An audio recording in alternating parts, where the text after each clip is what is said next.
travel on. Let's go. After 2 hours of peace and tranquility out on this river, Blake and Neil started to notice these large ice chunks in the water ahead of them. And they were easy enough to get around, but as they kept moving, the current was picking up, and these ice chunks got bigger and bigger until they started being these huge sheets all across the edges of the river where there was only a narrow strip of water that could travel through. And at some point, Neil asked Blake if it would be a good idea to just pull the raft over to the side of the river and get out and reassess the situation and see if we've reached an anomaly in the river where just this section is frozen, or if this is going to continue for a lot farther, and if so, we need to there we go. That's better. Plans here.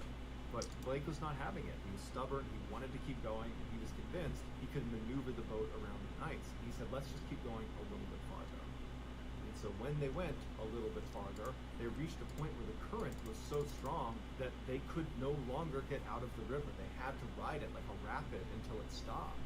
And so as the father and son are fighting with each other about not having gotten out of the river while they still had a chance, they were not paying attention to what was in front of them, and they came around a corner and there was this huge ice shelf that was right across the whole river that basically blocked the whole path.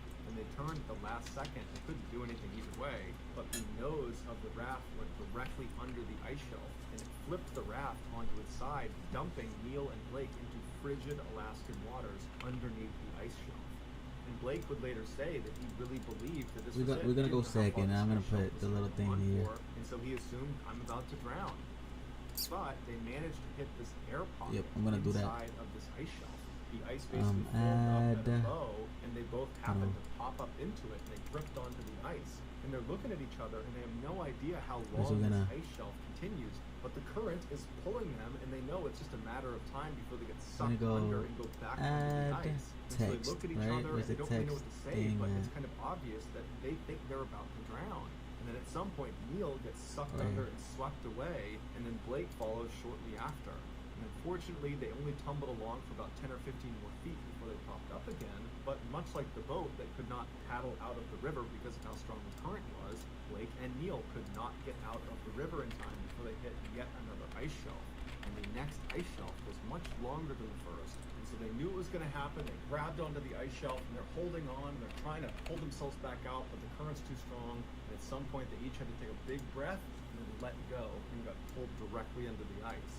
And so the whole time they're pressing their face up against the underside of this ice in hopes they find an air pocket, but they don't. And so the whole time they're just desperately looking for air, and they're bumping into the underside of the ice. They have no idea how long it's going to go on for. And so after what felt like an eternity, that's good. Blake finally gets shot out the backside I think that's good of this huge ice shelf. He's still in the river, but there's no more ice shelves in front of him. Yep, and that works there. Slowed down a little bit, so he was able to make his way to the edge and get out of the water.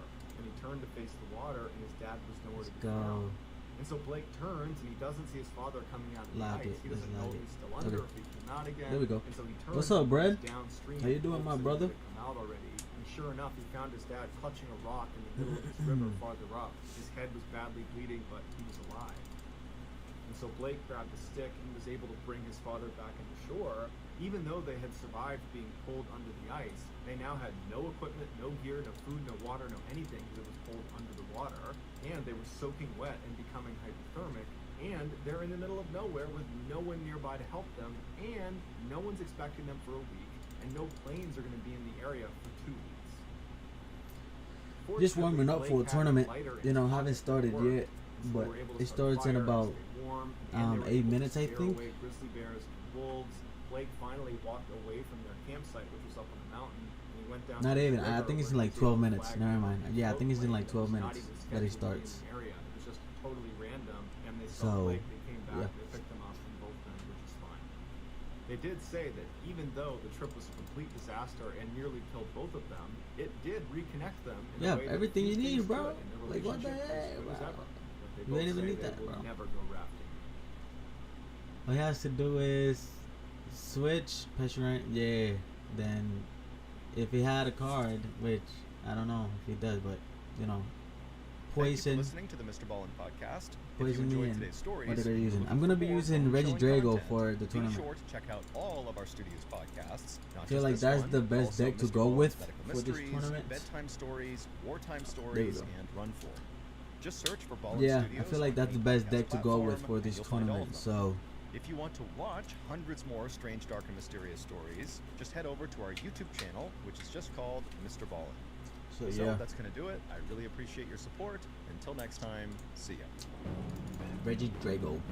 I feel like that is the best deck to go with for this tournament, because I feel like there's gonna be a lot of people running Charizard. Like I was thinking about probably Thorns and Pulse or Raging Bolt, Hey, Prime members, you can which I binge have 8 new an episodes advantage of the on MrBallen Sword podcast either 1 way month if I go early, Raging and Bolt, all right? episodes ad-free on Amazon But Music. Download the Amazon Music app it today. is tough And to before you go up please against tell us about yourself by completing a short survey at Reggie Drago, which wondery.com/survey. you know Is we your know cash earning just won 4.25% regionals yesterday right this very moment? It could be if it wasn't a Wealthfront and stuff cash like that. account. So With Wealthfront, you you know, can earn 4.25% APY through I was partner also banks like until you're ready to Charizard invest, was and a you get good free way to same-day go. withdrawals Like I was eligible thinking accounts probably every day. Charizard, Yes, maybe even on Lugia. weekends and holidays. It'll be like a little, 4.25% APY but is then, not a promotional rate. There's no you limit know, to what you can deposit and earn. there's And you like even get the protection of up to $8 million in FDIC insurance couple through different Wealthfront's ways partner now banks. that For same-day withdrawals, just start your people withdrawals can mess at up the 9 game. p.m. So Eastern to one of over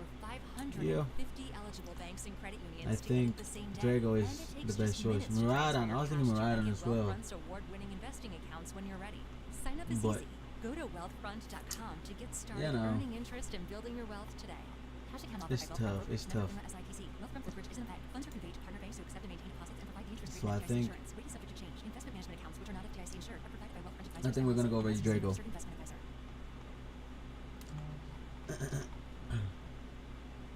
Hey, Prime members, you How are you binge guys doing? 8 new episodes of the MrBallen podcast 1 month early, and all episodes ad-free on Amazon I did want to Music. run Download like the Amazon Music app just to today. like troll. I did On want the to day run after like Thanksgiving maybe in 1998, Snorlax a or police officer responded to a 911 Colored call On, at maybe, an apartment in a Cloth. Florida beach town. However, the 911 Pika call had Lost been Box vague, maybe, so the officer just didn't for really like know the if he was trolls. responding to an But accident, a break-in, or something else. you know, He Gardevoir knocked on would the have been front good door, too. and Like nobody I answered. did. He tried the doorknob, but it I'm was trying to locked. make an Ogre So Pond the deck. officer walked Ogre around the Pond is outside not of the good apartment as and a found main an open attacker though. window that led into the kitchen. Ogre Pond is The good officer as like climbed in the window and then made supporter. his way through the apartment, and at first, So you would have to everything build a looked deck totally normal. with But then he a came to main a door at the attacker end of the hallway and then that put slightly Ogre cracked Pond as open. like your The officer opened the door, stepped inside, and could not as like believe your what he saw. supporter But before we that get can into that attack as story, well, if you're a which fan of that's what Strange, Dark, I and do Mysterious delivered in story with format, then you come Reggie to the right Drago, podcast, because I that's use all we Ogre do, Pond and as we a upload second twice a attacker week, whenever once on he Monday needs and to once on attack Thursday. against So, if Charizard, that's of because interest to he you, one-shots please sneak Charizard into the follow button's bathroom while they're when Charizard sleeping has and 2 replace energies their on him toothpaste with and you super have glue. 3 on Ogre Okay, Pond. let's get into today's story.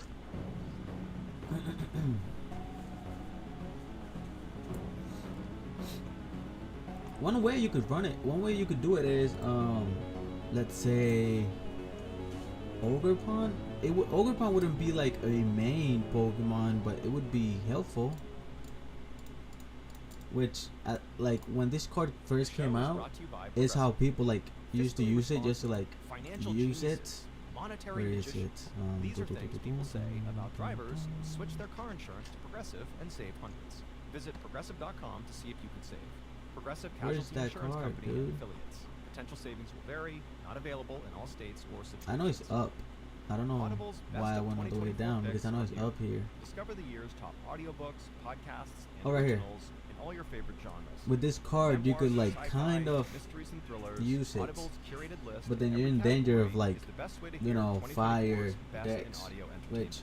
Like a stunning there's new not that full many cast right production now, of but there's George some Orwell's that you would 1984, lose to heartfelt automatically. memoirs like Supreme Court Justice Ketanji Brown Jackson's You know, Lovely One, the year's best but you could fiction run like this Women by Kristen Hanna, and then have Ogre personal Pond in the efforts in the brilliantly bench, subversive you know, news. supporting. Also, I personally really love the Australian And then murder whenever you mystery need it to called attack, Rise it'll by have Jane enough Harper. energy You should definitely check it to out.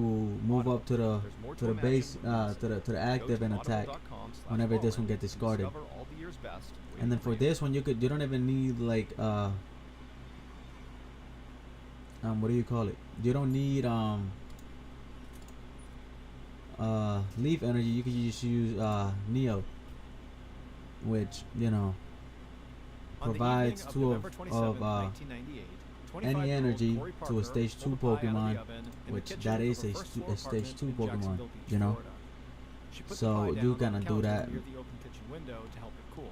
This pie was one of a few that Corey had made in preparation for Thanksgiving, which was the following day. Corey had always loved Thanksgiving, but she was really looking forward to the holiday this year. A few months earlier, she had moved from Rochester, New York. Because I really don't know like how you could make Ogre Pond like really good, and you could also put like energy switches. A bunch of others who weren't spending the holiday with family were all making different Thanksgiving foods. And I want to make it together fighting. What do you mean? Corey Oh, the cleaned up fighting small Ogre mess she Pond? made while This baking one? all day. She walked through the apartment to the bathroom and she took a shower. After her shower, These Corey Ogre did her Pond? makeup and her hair, and then went to her bedroom closet. She scanned the clothes that were hanging up. She grabbed a pair of black pants and a blue velvet. That is a good Then Pokemon she though picked up her to favorite go pair with. of You black could mix it heels, with stepped into Mimikyu. the room, and got I dressed. do have a deck that She uses walked through the this apartment, Pokemon, grabbed not her as keys his off the coffee main, table, but it and does headed use this outside. Pokemon. Corey locked the door behind her. Because and walked down this the card is sidewalk kind of that like a led past several stall, small apartment you know, buildings kind just of like birds. stalling Each of the deck. buildings looked like an You can old still house that had attack, two apartments. so it's not really a stall Corey deck, loved this spot in the small beach town where she lived, but because this was the first place where she felt you like know, she was truly you could independent. But she pair it also up with loved it because the apartments Mimikyu. close to hers were home to a lot of other young people. And tonight, Corey saw a bunch of them hanging out outside.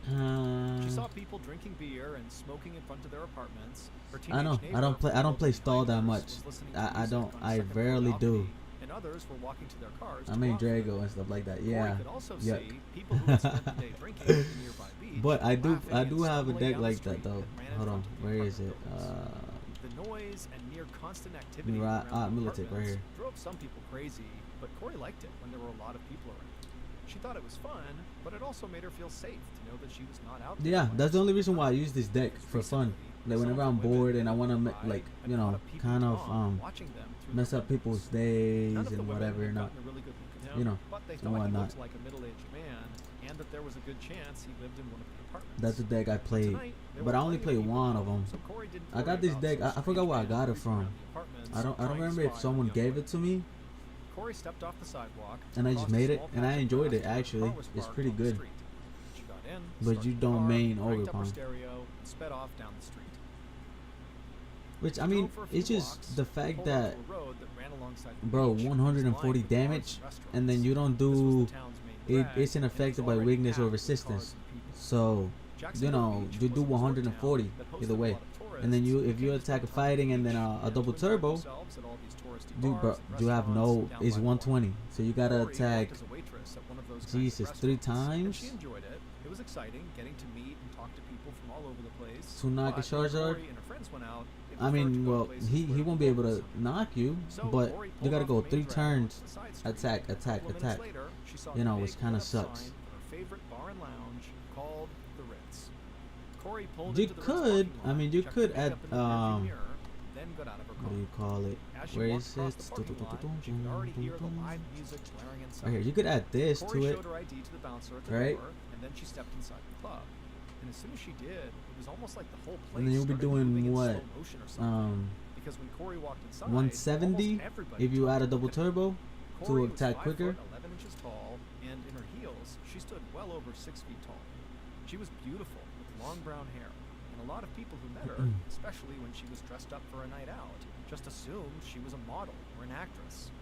Corey didn't mind the attention, but recently she started dating a new guy, and it was getting pretty serious. So she wasn't at the club to meet anyone new. She was there to spend time with one of her best friends and just to have a good time. Can't you put a bell on it? Just then, What do you Corey mean, heard a loud bell? scream over the music coming from somewhere behind her. She turned, and her face lit up. One of Corey's best friends, Tiffany Zienta, Bell? ran over, wrapped her arms around Corey's waist, and gave her a big hug. Then the two women made their way to the bar and ordered some drinks. And while they waited, they talked about their plans for Thanksgiving. And Corey said how excited she was for Friendsgiving. Tiffany said she was a bit You could put jealous. this on She it. was I spending the holiday mean, with her parents, which was maybe, okay, and that's if but you're spending down. time with Corey and other people their age sounded way You more know, fun. if you have more prices than your opponent. And Tiffany their drinks. The two women raised their glasses, downed the drinks, and cheered on the band playing. At 1:30 a.m. Oh, Charm. November 28th, so a few hours after Corey had arrived at the Ritz, she got into her car and started driving home. She knew she had a big day Where ahead of her, is- so she had kept her drinking to a minimum. That's why she had passed when Tiffany had asked her to stay out a bit later and go bar hopping with them. I think I passed before it heading a home. minute ago. Tiffany was bummed, but Corey knew she did not want to be completely exhausted for Thanksgiving.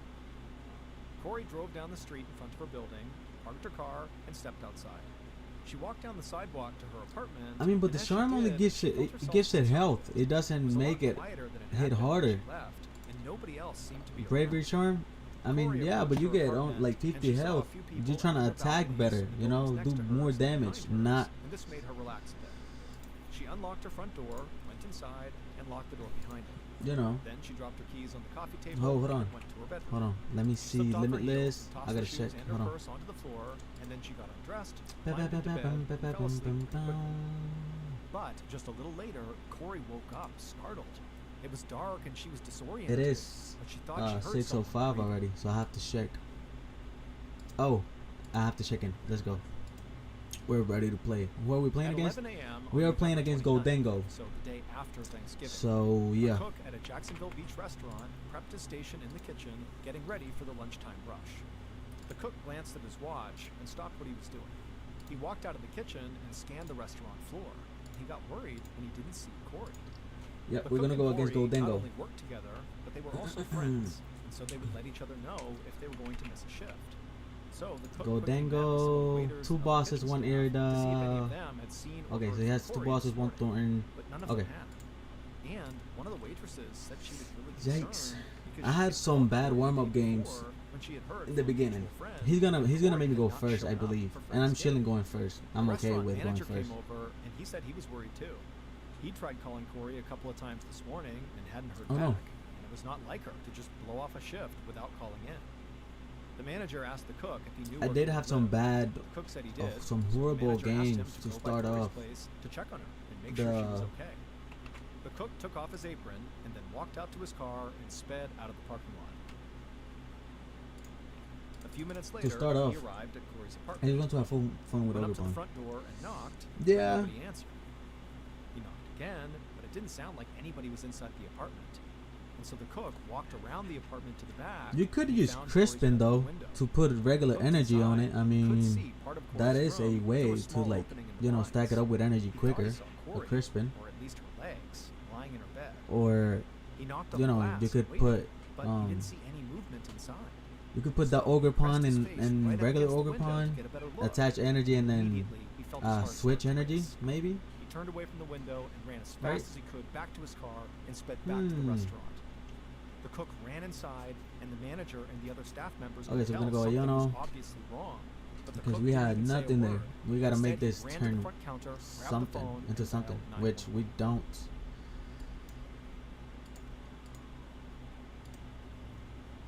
A few minutes later, two Jacksonville Beach police officers arrived at Corey's apartment. So The we call go they that got from way, dispatch had been right? kind of vague, And then because the we, young man who had called 911 right? said he really hadn't seen much. Yeah, I Apparently, think so. he looked through a small opening in the window blinds, and he thought he saw his friend laying in bed, and he thought he saw blood on the foot. So the officers didn't really know if they were dealing with a potential accident, Yeah, four violent switches. Okay, crime, yeah. or if the I feel caller like had that's just the play right panicked here. and dialed 911 without really even seeing anything. And so the officers walked up to Corey's front door and they knocked, but nobody I answered. feel like that's the play. One of them We tried can't the do doorknob, nothing, but it was but locked. you know, So they walked around the side of the apartment and they saw that the kitchen window was open. One of the okay. officers Here, told his if we don't get partner to Iono, be we right can there go by the Ultra side of the Ball, house, and he said he would check Ultra out the Ball, apartment. Then he put on a pair of gloves, opened Tina, up the window a bit more, Energy, and then climbed through the opening into the kitchen. Once inside the apartment, the Ogre officer called Pawn, out and introduced himself Ogre as a police Pawn, officer in case anyone play the was energy, home. try to draw But something nobody good. responded. It was totally silent. And so he began looking around the kitchen, but there was nothing there that looked strange. There was no sign of a robbery or a struggle. And then also he checked the front room of the apartment, and there also was nothing there. And so he walked to the back of the apartment where Corey's bedroom was. The officer got to the bedroom door. 'Cause we're gonna get rid of and this saw hand, it was either way. slightly cracked open. Before opening it, he called out one more time, not wanting to frighten anybody if they were sleeping in the room, but there still Bro, wasn't any Squaggabilly response. wouldn't And so wouldn't the have officer done nothing opened for the me bedroom door, at that point. walked into the room, and was absolutely horrified by what he found. Minutes later, detectives Katie Kingston and Billy Carlisle arrived at Corey's apartment. They were followed by Probably several wouldn't have done police nothing for me at that officers point. and a forensics team. Kingston and Carlisle There we go. ducked under the crime scene tape that had been strung up across Corey's front door. They walked inside and quickly found their way to the bedroom. The detectives stepped into the room, and Then we go immediately here, they felt just as shocked as the here, officer who had first because we're gonna get rid of arrived. it either way. A young woman lay in bed, Vessel propped up here. against the headboard. She was completely naked, and her whole body was covered in blood. And there was so much blood spatter on the wall behind the bed that it looked like someone had thrown a bucket of red paint against the wall. I could have used As mute, Detective but Kingston walked you know. closer to the bed, she could barely wrap her mind around what she was looking at. This poor young woman had sustained an unthinkable number of stab wounds. Then Kingston noticed something laying on the bed next to Corey. Now, at first, it just looked like another bloodstain, but Kingston leaned down I'm just waiting for him and to saw that it was actually a pair of bloody women's underwear. okay, so Kingston heard her name, and she turned to see Carlisle crouched over, looking at something on the floor near the bed. She went over to him, and she saw he had found a gold cigarette lighter. The detectives walked the rest of the room, but other than the lighter and the underwear, nothing really jumped out at them. They saw some clothes and shoes on the floor, but they were not drenched in blood like the underwear. The detectives also found a purse in the bedroom. We won't need driver's cologne license here. inside, and so they were able to officially So we're identify gonna- the victim where's as the Corey cologne? Parker. So we have Kingston and Carlisle stepped aside and let a couple of forensics officers get to work in the bedroom. The forensics officers were able to take multiple Hopefully blood he doesn't samples, find but a the boss. investigators realized there was a chance that all this blood was the victims, not he the doesn't killers. KO it. We have attack Then next one of the turn. forensics officers looked more closely at Corey's body, and he said the medical examiner would have to weigh in, And then we but could he go didn't see any signs of executor, sexual right? assault. And then we KO And so any of them. Kingston and Carlisle theorized that, maybe Corey had just gone to bed naked, or maybe the killer had stripped off her Or we could go underwear either here. during the attack or afterwards for some unknown reason. The Here, forensics take officer 80 less motioned damage, for the but two then, detectives to bro, he look. has all that When energy they in there. leaned down, I don't think they it saw a matters that strand of much, hair on Corey's right? underwear, and it definitely did not match Corey's. And so the detectives believed that, given the location of this piece of hair on her underwear and the insane level of violence inflicted on Corey, meant they were most likely looking for a Okay, so current do we or make that former play? intimate partner. Do we go for that play? I don't know. Now I'm not so sure. Because I Let's be wanna honest, what most people really want for the holidays Okay, is so I'm to gonna see their go favorite people more often. here, That's why switch this energy, year, best gift and you attach can your give fire over besides there. plane tickets is an Aura digital picture frame. Named the #1 digital photo frame Right. by Wirecutter, Yeah, we go Aura here, frames are incredibly attach this smart and energy easy here. to use, allowing you to upload unlimited photos and videos Attach directly from here. your phone to the frame. Plus, you can order the frame online, Then we go here. reload it with photos and videos using the Aura app. So it's We're gonna ready to hold go that right legacy out of the star. box. These days, because of our We just want to smartphones, get our photos something. aren't Okay, made to good. forget. Good. So our best memories, We can kill his first day of bench, school, right? Christmas morning, can easily get buried and lost in a group chat, Hmm. cloud, never to be seen again. But now I just send my best photos straight to our Do we Aura go frame Iono? and to my Do we parents' yeah, Aura because we frame. got legacy stars, so My we can kids will set a we can grab checklist that and boss call right out back. their favorite pictures when they show up. And now my parents always have the latest updates Yep. on their grandkids. It's awesome. Save on the perfect gift by visiting auraframes.com to get $35 off of Aura's best-selling Carver matte frames by using promo code BALLEN at checkout. Oh my That's God. auraframes.com, I don't care. promo code But I BALLEN. can hold it, This you know. deal is exclusive to listeners, We go so get yours retreat, now in time for the holidays. forward, Terms and conditions apply. and then we When go. it comes to skincare, using Well, we products go you know here, you can here, trust here, is key. maybe, right? Luckily, Drunk Elephant has tried and true Yeah. products for all your skincare needs. If you're looking to brighten and hydrate your skin while also fading away dark spots, Right? the C Luma Yeah, we go Hydrate here, here, Serum here. will be your new best friend. It's a unique 10% vitamin C serum formulated with a triple He has Thornton, antioxidant so it doesn't really complex matter that that'll much. work to give you your best skin yet. What makes the C Luma Hydro Bright Serum extra special is that it's a gentle yet effective vitamin C that can be used on even the most sensitive of skin. So gentle, you can use it day and night. All this is skincare goodness packed in a smooth and lightweight formula. It's time for you to hydrate and illuminate. Discover C Luma Hydro Bright Serum at drunkelephant.com. Yeah, there we go.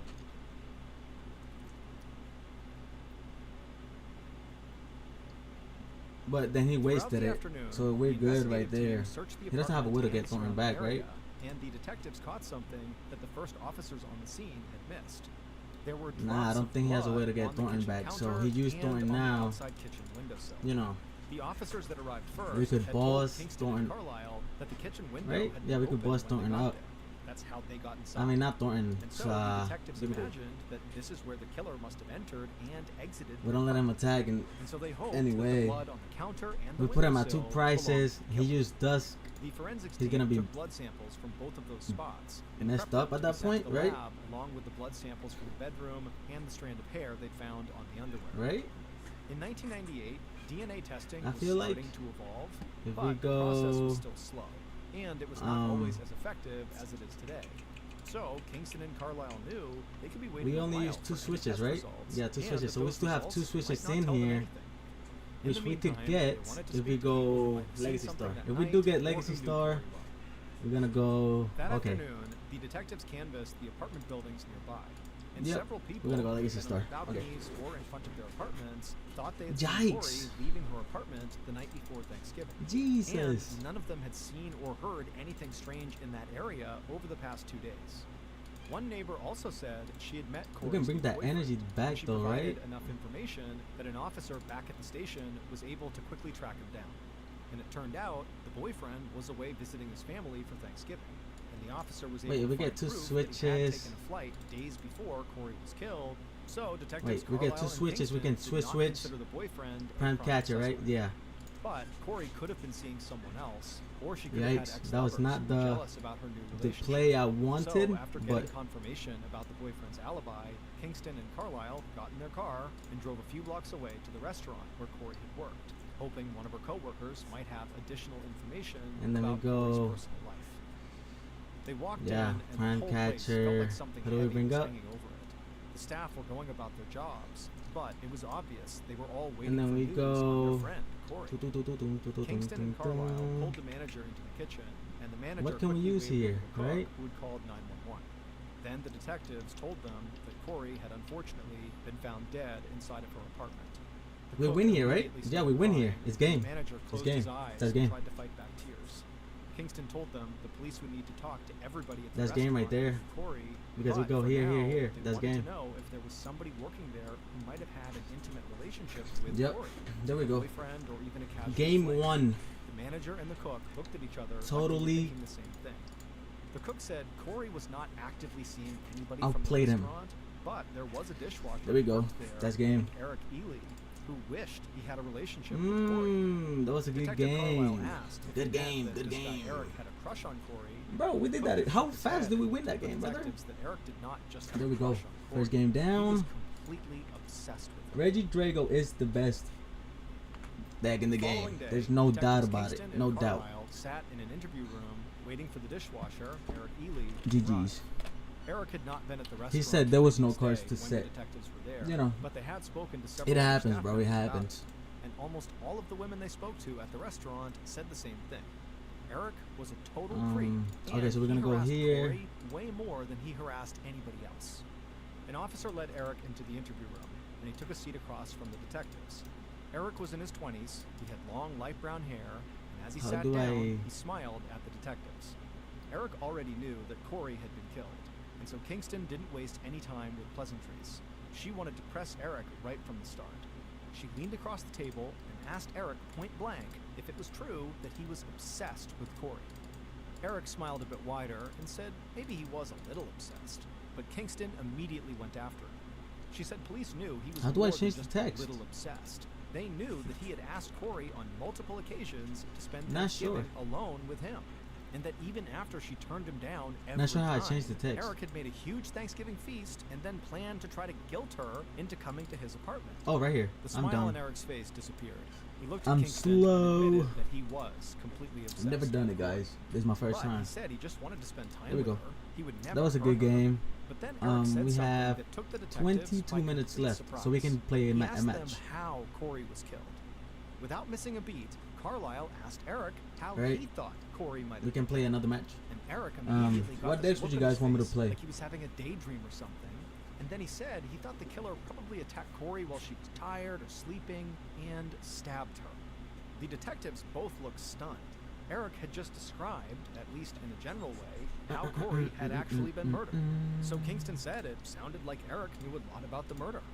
And what Eric said next stunned the detectives even more. What decks would you guys want me to play? Told them that maybe with. He knew how the killer did it because he had fantasized about doing the same things. Kingston asked in a calm voice, what kind of Tara? fantasies What's Eric Tara? had? And Eric said sometimes he fantasized Am I about missing raping something? and murdering women. Let's But see before who the Tara detectives is. could even react, Eric said those were just fantasies. He never acted on them, Tara. and he never Tara? hurt Corey. Kingston and Carlisle Who's talked Tara, to bro? Eric for a while longer, and then they ended the interview. They told him he could go. They made it clear he should not leave town. An officer came in and escorted Eric out of the interview room, and for a second, Kingston and Carlisle just sat there without talking. Who's Neither Tara? of them had ever had an interview go like this. They'd never seen anyone discuss their secret desire to rape and kill so easily, especially when they were claiming they didn't do anything. There was no question in their minds that Eric was their best lead by far, but they also knew that they couldn't arrest him just because he had dark and violent thoughts. So they just hoped when the DNA results came in, they would have a clearer idea. Stellar? If Eric was What do you mean the killer. stellar? But in the meantime, they wanted to There's get a not. better idea of Corey's last few hours alive. So they talked to some of her friends and eventually tracked down Tiffany Zienta, Corey's friend who had been at the What do you mean rest with her stellar, on brother? the night before Thanksgiving, and as far as police knew, was the last person to see Corey alive. In the week following Corey's murder, Kingston and Carlisle sat down with Tiffany in the same interview room where they had met with Eric. But the situation was a lot more relaxed, and the detectives told Tiffany they were just trying to get a better picture of Corey's movements on the night before Thanksgiving. Tiffany told them she had met Corey at the club and said they went there together a lot. And then, without any prompting, Tiffany started talking about how beautiful Corey was, what an amazing Because person she was, Stellar and is how a being set, around her was right? just different than being around Stellar Crown? But I don't know. I don't know. Excuse me. I don't know what you mean by stellar. It was completely normal for someone to If talk there's about any how people, great any and people how here great that their sub friends was, but want a something in code, the way Tiffany spoke about Corey if you felt sub different and comment, you want so when to, Tiffany stopped I'll give a code talking, up. Kingston asked if she and Corey had been Who more wants a than code? just friends. Did they Subscribe ever and, have an intimate you know, leave a relationship? comment. But Tiffany shook her head and almost laughed. She said, no, she and Corey were just really good friends. They had a lot in common, and they loved hanging out together. Then We have Kingston asked 19 when minutes. Tiffany We had have a last lot of seen time to Corey. play match. At this, Tiffany lowered her head, and it was clear she was Look at little starting to Dango cry. here. I could play She with said they left Dango, the club right? sometime around 1:30 a.m. and she asked Corey to I go mean, he have was some trying to late play night drinks with her and few other a version friends. of Go Dango Corey had where said she you just have wanted too go much to home. set up. Tiffany said Which she he called had, Corey around 2:15 a.m. he had just to dark make snore sure and she'd stuff gotten like home that. You have safely, too much nobody to set up. answered. Tiffany figured Corey A had lot. already gone to bed, and so that's why she didn't try calling back again. The The detectives one thanked that Tiffany changed for the coming Pokemon in type. and told her they would follow up with her soon. Tiffany said she would do everything The she one could that to help, changed the and then Pokemon she type. left. Huh? But in the days following the interview, the detectives worked with the phone company and retrieved all of Corey's. We're gonna recent go. We're gonna go calls. here. And Look, we're despite gonna what Tiffany had edit, said, there was right? no record And of then her we're calling gonna Corey at go 2:15 a.m. or Stellar anytime after they Crown, supposedly left maybe the club. Stellar Crown, and then you So tell me after which finding Pokemon that it is. out, Kingston and Carlisle wanted to speak to Because I'm Tiffany kinda again lost. right away. But when they called Tiffany, they discovered she had left Let's town. go. And soon after that, they were told by the lawyer she'd just hired that Tiffany would no longer help with their investigation.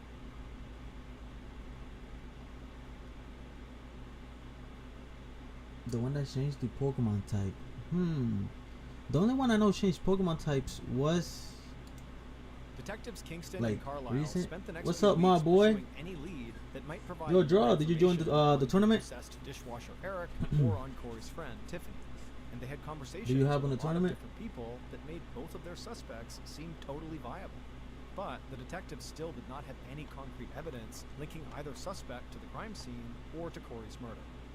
Then Kingston and I don't know, Carlisle Brad. finally got the test I results don't know what back I don't that know they'd which been one you're waiting talking for about. from the You crime gotta tell me like and a these tests showed specific that DNA from the name hair because found I don't know which one you're underwear talking and about from the really. blood on the kitchen The only counter one I and know like outside change kitchen that changed the windowsill type, belonged to the same and it's not person. changed as a type. That You know, it person adds to was the not type. Corey. It's But the DNA did not match any Where's samples that the crime card? lab had on file or any samples that had been entered into the FBI's national DNA database.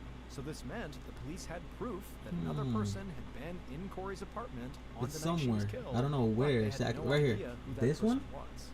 I don't know. Still, I mean, it Kingston adds and like Carlisle this thought fire they were getting and close to leaf finding the type. killer, and After several more So I don't know. they believed they had I don't know if this is the one you're zeroed in talking on about. one particular suspect and that they had enough proof to arrest someone. However, the district attorney did Yeah, not I mean agree. Terra, but I don't know He what told Terra them that without Pokemon, proof of who like the DNA Terrapagos? found in the That's what you're talking about, house Terrapagos? or some other Oh, smoking gun, hold on. This case would never hold up. I don't know if he's talking about Terrapagos. This news from the Terrapagos, district this attorney one, felt like he a gut doesn't punch to Kingston and change. Carlisle. And no matter who they talked to or what information they got, they could I don't know, not find the type bro. of You gotta tell me, evidence that like, you said would enable them to Terrapagos? make an arrest. Because you said Tara. And so the investigation started to slow down, and Kingston and Carlisle started to run out of options. The case remained open, but it was Thank you, no Draw. longer I don't know, the bro. I don't know. I didn't Kingston and get Carlisle the, had to focus on other work. you know. Because he said Tara and then he said Stellar. In late May So, like, of 2000, you know. about 18 months after Corey's murder, a man Is it named Terrapagos? William Rensler sat on the dock of a He's lake talking near about the Jacksonville Beach, ogre porn fishing mask with that two of changes his the types. friends. Oh, there's an ogre porn mask that changes the Rensler types? referred to himself as a fugitive specialist, but most people called him Shit. Rensler Hold on. had tracked down criminals, Hold on. mail jumpers, and he was skilled at finding people who had seemingly disappeared. Recently, She's in one Jacksonville from Beach Sky police Pass to put up a another- reward of $20,000 for anyone who could provide information that would lead Wait, to an huh? arrest in Corey's murder. And once Rensler started looking into the past investigation, he became confident he could close the case, bring Corey's family some peace, and It's an collect item. reward money. Rensler laid his fishing rod down on the dock. Oh, I know. Oh, Grabbed a yeah. few Yes. I know clues what and item you're talking about. I know what item you're pulled talking out a about. thick file folder This from one, his leather I belt. know this one, He sipped from his beer and started I know looking over his this. notes on Corey's murder. but I thought he was talking about a Rensler's two friends, like Pokemon. everybody in town knew about the case. They took a seat next to Rensler on the dock. Yeah, bro. Each I know the tried to item, bro. I know and the asked him item. how it I was just going. thought he was talking Was about a supposed to find the Pokemon. killer. Rensler said Come he on, interviewed bro. a bunch of people You connected can't do me like There was that. one person he Thank you, really Draw. wanted to talk Thank to you, bro. that he just couldn't find. He pointed to this Yeah, bro. I person's thought he was name in talking his about a notes, and Pokemon. both his I know which friends item it stood is. up I know. Rensler asked what was going on, and his I know friends which said item it they is. both knew the person he was looking She's a for Pokemon here. because She they is had here worked that with them has at a ogre on restaurant. his name. And they told Rensler there was something really weird about this person. Rensler's friends said this person had come into That's the my restaurant fault. one day and said they had Draw, how quit can I play and this leave town card, bro? immediately Tell me. because their child had tragically died in Texas. Rensler asked, what was so weird I've about never it? tried to That use this sounded card horrible. before. But one of his friends said So he I don't got to know. this person pretty The well. deck he's saying and is he was Ogre Palm almost box. I know positive it. that they did Oh, not send me have it children. so I can put it here. Rensler took a swig of his beer and then asked his friends if they remembered when all this happened. And one of them said, this person he was looking for had left I've never town heard. on I've never heard of Thanksgiving Ogre Palm about a box year and a really. half ago, not long after Corey But if broke you his got heart. the deck, send me it so I can It would put take it a on couple here. of months, but Rensler, the fugitive specialist, How much time we tracked have down left? this We have person who had 13 skipped minutes. town soon after Corey's murder. We have enough time. Rensler had traced their movements to Texas and then Right. eventually discovered they had moved to a town in Maryland about 800 miles away from Jacksonville Dashboard. Beach. Once Rensler had this information, he informed detectives Kingston and Carlisle where this possible suspect was now All right, bro. living, Thank you. and the detectives caught the next flight to Maryland to try to secure I a appreciate DNA you. sample. On July 26, 2000, so 20 months after Corey's murder, Kingston and Carlisle sat in an unmarked car in Easton, Maryland, with a local police officer. The detectives Yo, were Gerard, you're gonna watching get the a- suspect who was you're gonna smoking a stream tonight, cigarette bro? in the parking lot while on a break from work. And Kingston and Carlisle could not believe their luck. A discarded cigarette butt was perfect for getting a DNA sample, because the suspect's spit and saliva would be all over it. And so they watched their suspect smoke for several minutes, and when it looked like the cigarette was about to be out and they might flick it onto the ground, they felt this surge of adrenaline. But then Kingston and Carlisle watched in I just think horror this deck is as funny. the suspect carefully put the cigarette out on the ground and then slipped the butt behind their ear. The detectives looked at each other. The suspect very Oh, likely look knew at they were Draw being being a tailed by content police. creator. The suspect slash turned to streamer. walk back into work, but before opening the door, they leaned down a little. I want to start and making spit videos too, on the though. ground. Bro, I watched your Kingston whole and Carlisle today. I watched your practically whole wanted to start Charizard cheering. video. They waited for the suspect Your whole to go Charizard inside. video today. Then Carlisle got out of the car, ran You know, I across know how the to play parking lot, Charizard and I collected have a the shit off the Charizard deck and ground, stuff like that. and But ran you back to know, the car. it's fun to like show A little love. bit later, Kingston, Carlisle, and local police officers Give you the delivered views, that the sample playing to time. The FBI's DNA lab, which is only about 70 miles from where they were. And when the FBI conducted their tests, they were able to match the DNA from the suspect's spit to the DNA samples taken from the hair and blood found in Corey's apartment. The fugitive specialist. The Yeah, bro. bounty hunter, I added to my Discord and indeed a led bot detectives that's supposed right to like towards tell people whenever like I go live and stuff and I Based on stream, DNA make testing, content. I crime did scene put like your evidence, channel and on there interviews too, but I don't conducted think throughout the bot is investigation. working, so I gotta Here is a like check reconstruction why of what isn't it police believe working. happened to Corey Parker in the early morning hours of November So whenever I go 28, live and whoever's in 1998. my Discord, it'll let everyone know like, you know, I'm going live and whatever. I should though, bro, right? I should. Thank you, bro. At about 2 a.m., the killer crept towards Corey's apartment, trying their best to Yeah. stay low and out of any lights Hold on, that let me were put this shining down. from people's porches and balconies. The killer made their way around Corey's apartment to the kitchen window. I really should. I really So, should. quietly, the killer climbed in through the window and into the kitchen. The whole apartment was dark. The killer knew their way around well enough. So they walked through the front room, down a short hallway, to his bedroom.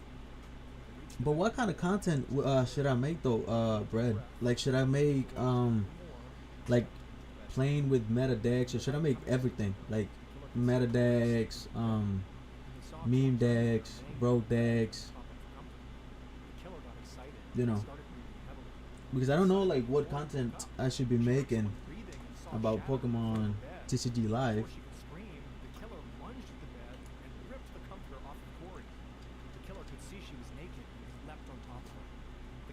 You know, you can give me a suggestion, bro. I'll follow the suggestion and make it happen. Corey slashed her hands and nails of the killer and cut into the palm of their hand and ripped their hair. You could be part. You could be part of the video too, if you want. We could play a match against each other, and then you know it could be part of the video if you want to.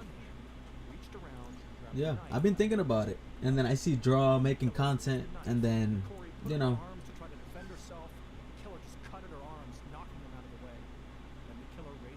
By the way, go sub to Draw. Draw is my dog. He my dog.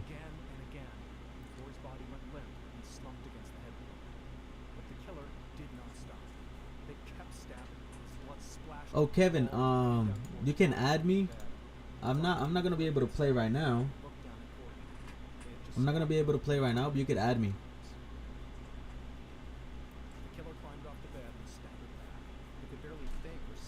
Because I know you should have told me earlier when I finished the first match, but right now I have a couple minutes left to, you know, to go for the next round. But we can play like after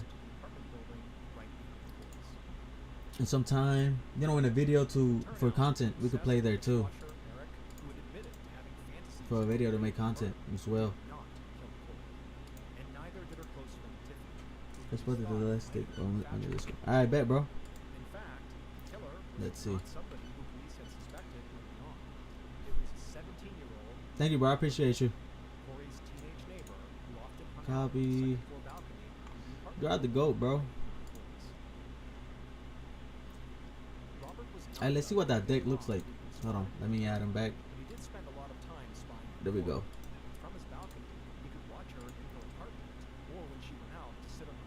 Thank you, Draw, bro. I appreciate you, man.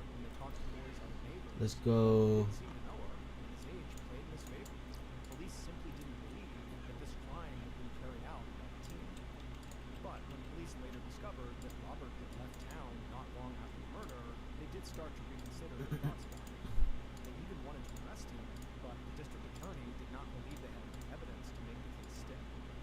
Yikes. Nah, I'll go with the first one. I'll go with the first one.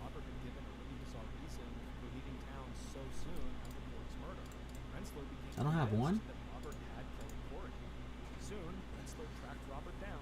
Wait, where's the Discord? I posted a better one in the Discord. Oh, bet. Bet. This is a better one. Say less. Hold on. I'm gonna copy. Say less. Kevin, I'll send the Discord link in a minute. Let me go send you the link to the Discord. I'm still in the works on it and stuff like that, but you know. Invite, copy. was sentenced to life in prison without the possibility of. There we go. And I'm also gonna put the link for Draw's Discord as well. I don't know if Draw gonna have a problem with that, but I'm gonna put his Discord here too. He's also a content creator. Be sure to check out all of our studios podcasts. And on this one, of course, the MrBallen podcast. Draw is a content creator as well. He streams, and all that stuff, you know. Studios, wherever you listen to the podcasts. To watch hundreds more stories, just like the one we heard today, head over to our YouTube channel, which is just called MrBallen. So Wait. that's gonna do it. I really appreciate your support. Until next time, see you.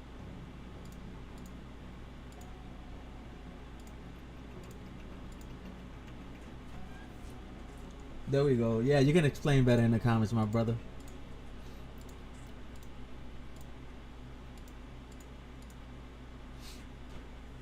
The first one was me trying to make the ogre pun work. The second one is more meta.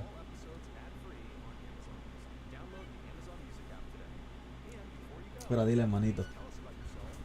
So yeah, Draw is he makes Pokemon Live TCG content in Spanish. So if you know Spanish or anything like that, you could go to his channel. He teaches people how to play with certain decks like Charizard. That's his recent video. And stuff like that. So he also has a Discord where he posts decks as well, just like I do. And yeah, you guys should go check him out. He does speak English. You know, he's not a full-on Spanish content creator. He does speak English and stuff like that. Audio from all three of these stories has been pulled from our main YouTube channel and has been remastered for today's episode. The links to the original YouTube videos are in the description. The first story you'll hear is called Skills, and it's about an aspiring teacher who is forced to make an emotional decision. The second story you'll hear is called Crash, and it's about a college student who does not realize the significance of some photos he took. And the third and final story you'll hear is called Wires Crossed, and it's about a timeline-altering event that forever changes the course of America. Draw, you gotta make a video on this deck, bro. If you like it, you gotta make a video on it. Story format, and you come to the right podcast because that's all we do. We upload twice a week, once on Monday and once on Thursday. You make a video on it, bro. So if that's of You know, it's not always about the meta decks. It's always about the fun decks. to your You know what I'm saying? Okay, how much we got? We got 3 minutes left. There's one match left between PGI Control and who's the other? What's the other deck? Nimble.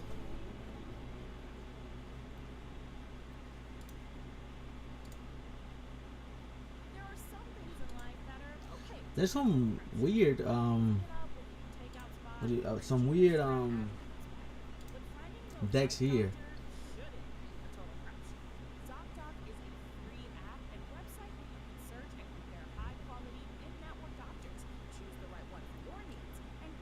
There's Bayonet, there's Charizards, there's Hydreigons, there's Dragapults, Cloth, Turbo Roaring Moon. Of course, there's gonna be Drago Gardevoir, Palkia Ducksnore. There's a good amount of decks and stuff like that here in this tournament. Let's see. Oh, there's one playing Reggie, but not like the regular Reggie Drago. Is the Reggie Rock, Reggie Gigas, Reggie Drago, Reggie Steel. You know, the Reggie family. There's one playing a Rodon deck, which is the one that I think is the V-Star Rodon. Yeah, I don't know how far that will go.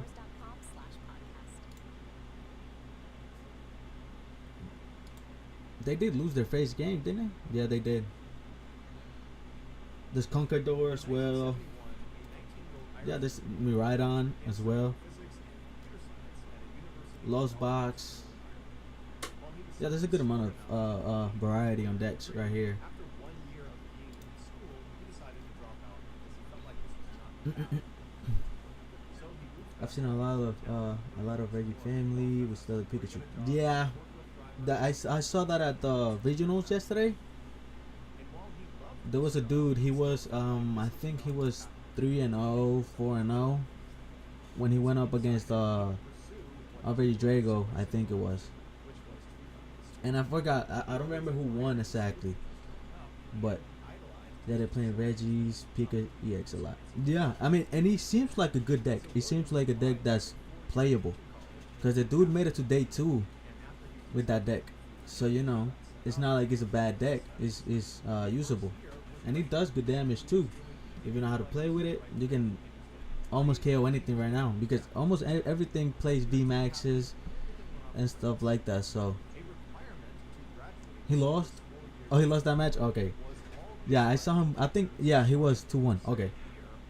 Yeah, so it wasn't like a bad beat. He didn't go 2-0.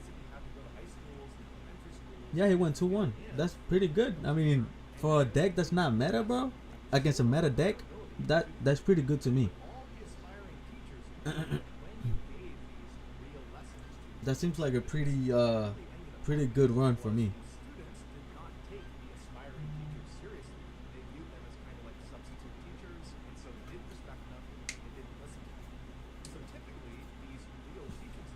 Draw, you gotta start playing like with those decks, bro. Making content on those decks like that, bro. I'm telling you, there's gonna be so much people like watching your videos and, you know, getting into your content. And you're good at it too. You're good at explaining the decks and everything like that. So, okay, we better go on round 2. Who we go up against? Oh, we go against Reggie. It's Reggie Mirror. Okay, it's Reggie Mirror. Yikes. Okay, I'm gonna ask him Ty. Like, I don't know. I don't. Do we go for the play? I mean, you can steal the decks from him. Yeah, like, you know, we could go and then, you know, use his decks and stuff like that, but you know, it wouldn't be the same. Gotta let the man make some content too, brother. I asked him for a tie. I was like, tie? Question mark. He was like, no. His decks are public as well. Yeah. You go on his Discord, they're gonna be on there. Make videos on those decks, bro. Teach people how to play them, you know. Then you gotta draw. You gotta hit him with the Spanglish, bro. You get both, you know, best of best worlds, bro. Spanish, English.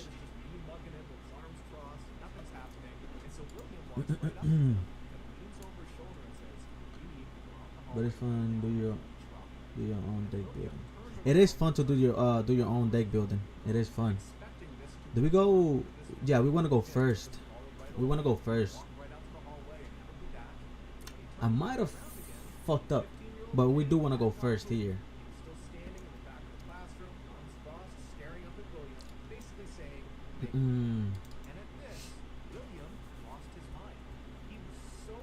Did I fuck up, chat? Do you guys think I fucked up? He can't attack first turn.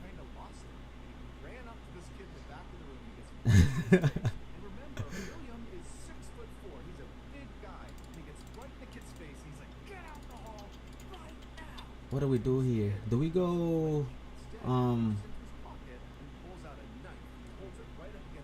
Jesus, do we go? Yeah, I guess. I don't know, bro. I don't know what play to make here. Drago. I wanted to go. Yikes! I wanted to go Cleffa so bad.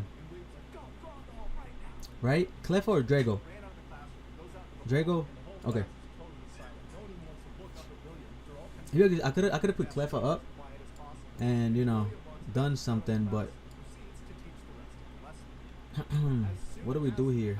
Do we go to draw? I mean, I'm gonna go. I can bring Fez back, right? I can always bring Fez back. And then let's see.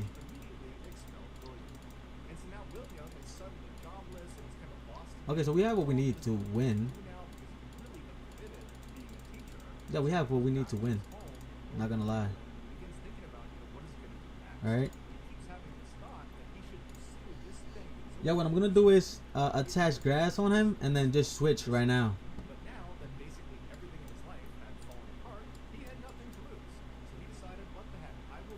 Next turn I can just attach the energy retreat. Nah, I don't know. Nah, I could go, yeah, I could go grass, attach the energy. I don't know.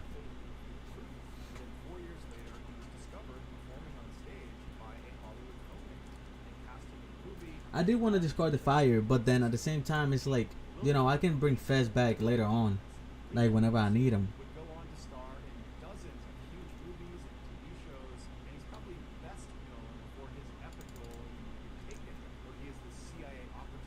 I hate playing Reggie Mirror though. I do hate it.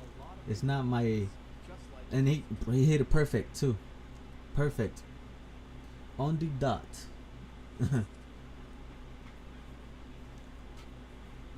I don't know, right? You could, you know, there's he has the perfect setup.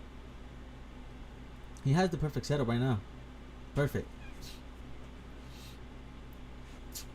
If I didn't have this here, I would have done it.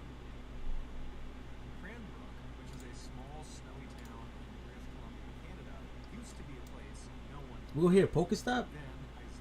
Do you have Squack? I think Squack. I didn't check if I had it there.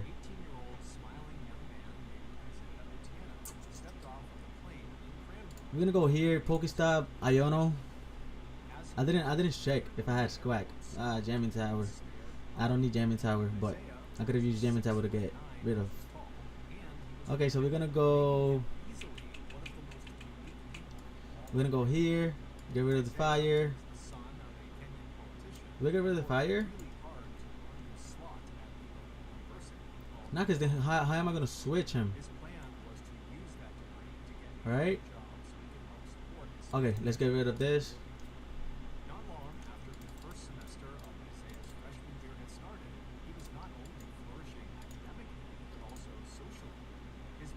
Yeah, I could do that. I could do that. Cause we go attach energy, switch,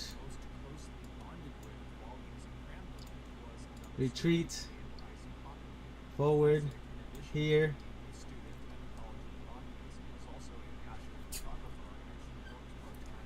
I'm gonna Iono first. And then I see if I gotta use Legacy Star. I don't need Tourament right now. I don't need to use Tourament.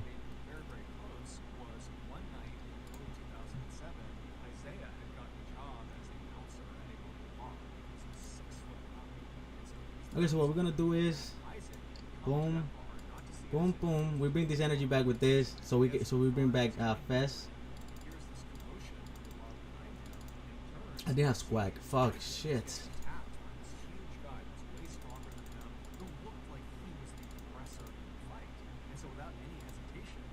I'm trying to thin the deck a little bit.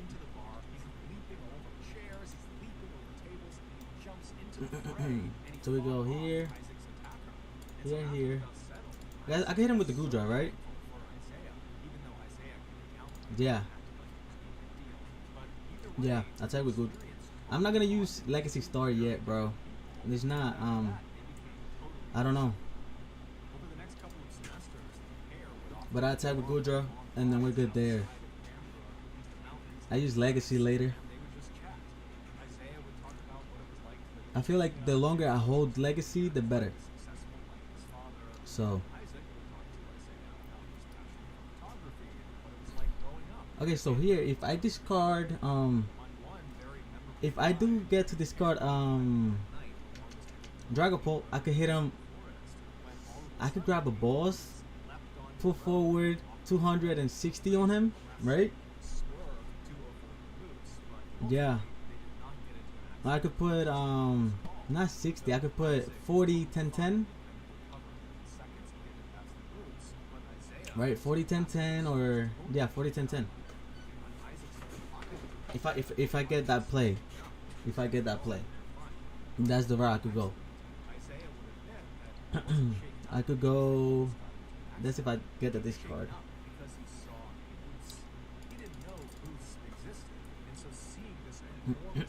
Suddenly in the middle of the road right in front of them just had totally spooked him.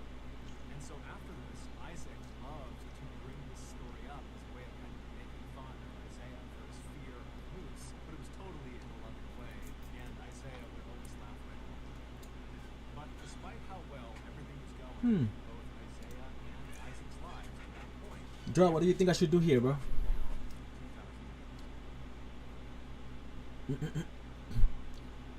Should I attack this one?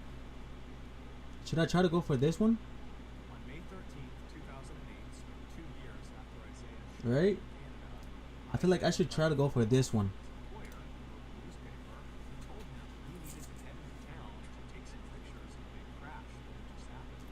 Did he play 2 switches? Yeah, he did play 2 switches, huh? Yep.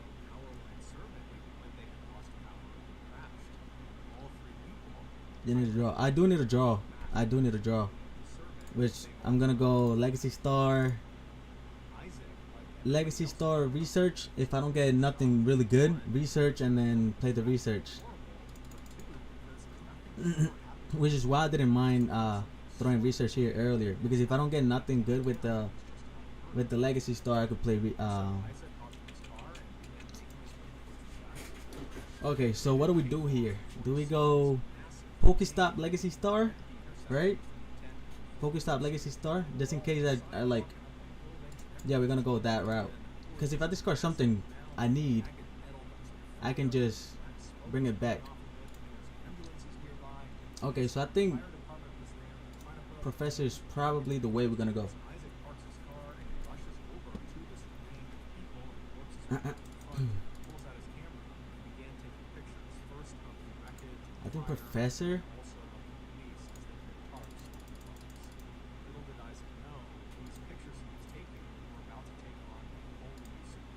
No. Do we go Giants, dude? Just before 1 p.m., Isaiah wrapped up his final class of the day, and after he was done, he remembered he had some letters in his backpack that he had been meaning to mail to his family back in Kenya. So he decided on his way home he would make a detour to the post office and he would mail those letters. And so he left the building where this final class was and stepped out into the light. I was there. His headphones on. So we're gonna go 1:05 p.m. He arrived at the post Vessel. went inside just long enough to put his letters in the mail slot, and he headed back inside. 1 minute later, 1:06 p.m., as he was crossing 10th Street, the helicopter above lost power and crashed directly on top of Isaiah. We do need a bench Sard right now. We have to, because we're gonna research right now. So we're gonna go switch. We're gonna research right now, so we have to.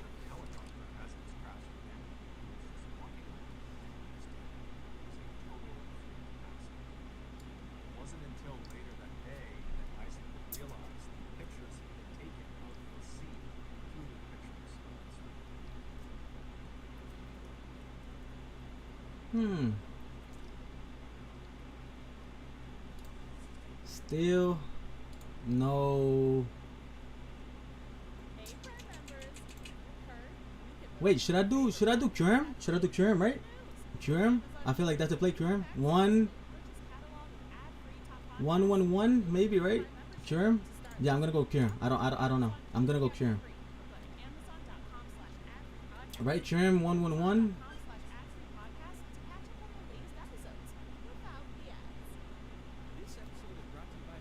Yeah, we're gonna go Karen 1-1-1. I feel like that's the play.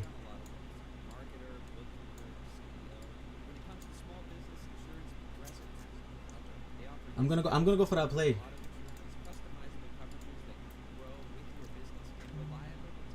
No, I'm gonna get I get KO'd here, right? Let's say I get KO'd here. But then I have this right. I have this one right here. When I get KO'd, he comes back up. You know. So I get KO'd. Let's say he does play that. He doesn't. Let's hope he doesn't have a boss in hand, right? Let's say he doesn't have a boss in hand. He comes up, attack, kills him. Then we could go that play. We could go Drago up, energy, attack. At around 5:30 p.m. on the evening of August 12, 1944, a young American military pilot named Joe walked out of his quarters on the Space Lakeland Air Force Station. As soon as he was outside, he lit a cigarette on his nose, and as he smoked the cigarette, he began walking towards the huge hangar on the other side of the base, where his Josh, you're right though. You're right. Joe had been preparing. I could have went. Yeah, I could have went that route, but you know, because he's gonna come up. He's definitely gonna come up. So I can hit him with Gudra right after. Like he's gonna attack. Oh, he has the balls. Fuck. That's the one thing we didn't want. The fucking boss. Fucking A. Shit, brother. Shit. You're just making yourself attack. Shit. Ain't that some shit? Ain't that some fucking shit?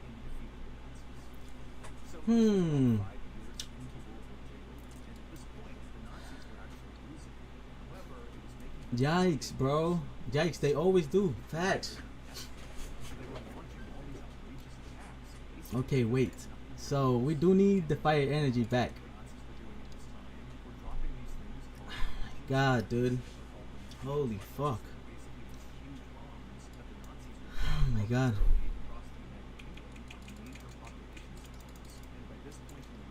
Because I don't think I have any other way to get it back, because I wasted this. I could have Pokestopped, but fuck it. That sucks. I know, brother. That fucking sucks.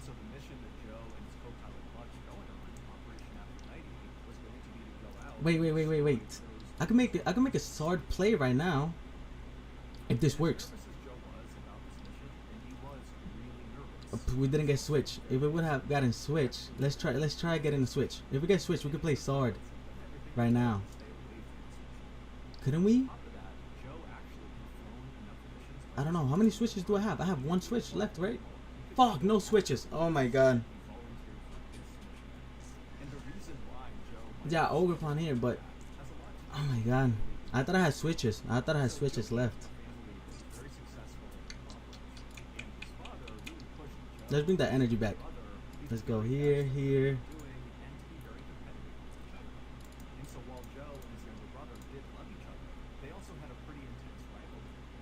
I can go Ogre Pond kill. Right? Yeah, we're gonna go Ogre Pond kill.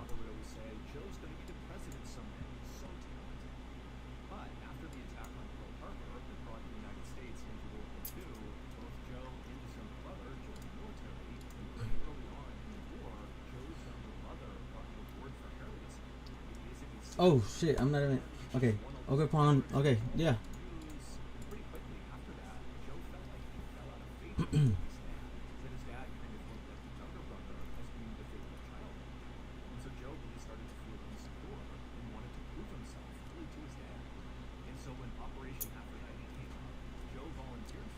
Let's go, guys. I think we kind of have this, right? Kind of, unless we get Iono'd. Do we get Iono? Oh no, fuck! I forgot about Iono. Do we get Iono'd here? Cause he can definitely attack with Red and Charizard right now. The Fire and Sword, call it a day. Yeah, I can put Fire and Sword and call it a day for sure.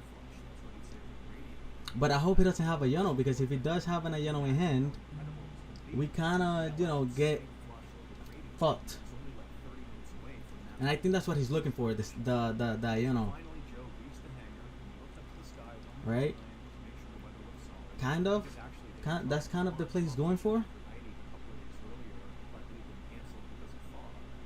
I think so. I think that's the play he's looking for.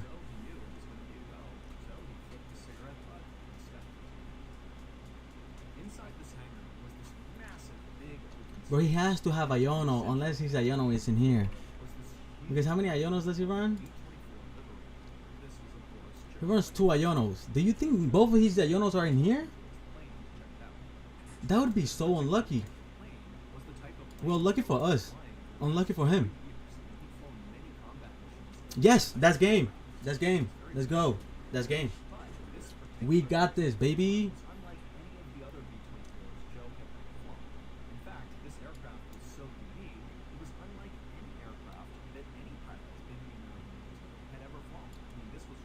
We have prime casher as well.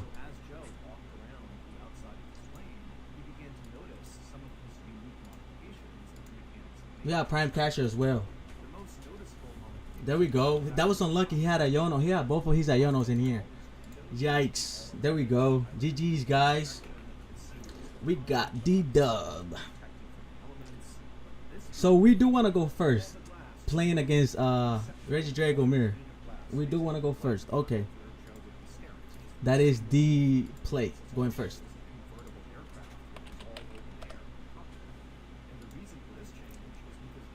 GG's, bro.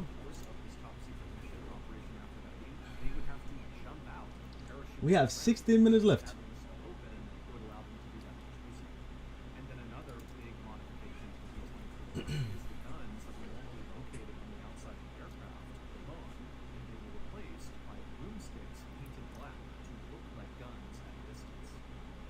Let's go, guys. We're doing good. We're doing good. Let's go. So we gotta change this. I forgot how to change it now. Oh, right here.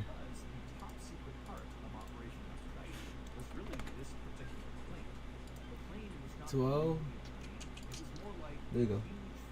What's the place? What's the pleasure, bro? Thank you, man. Thank you for stopping by. I appreciate you, bro.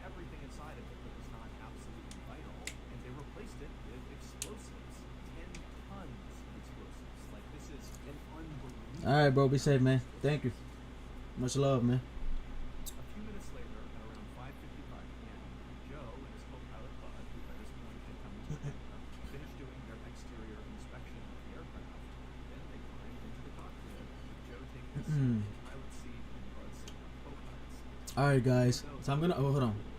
I think I still do have that. So we're gonna go here. Once the pilots started go ahead to begin the mission, Joe fired the first engine and returned to look at the ground crew all around him. Oh, we go here. There we go. So look, feel like I have fun returning. Thank you, brother. Good luck with the homework, man.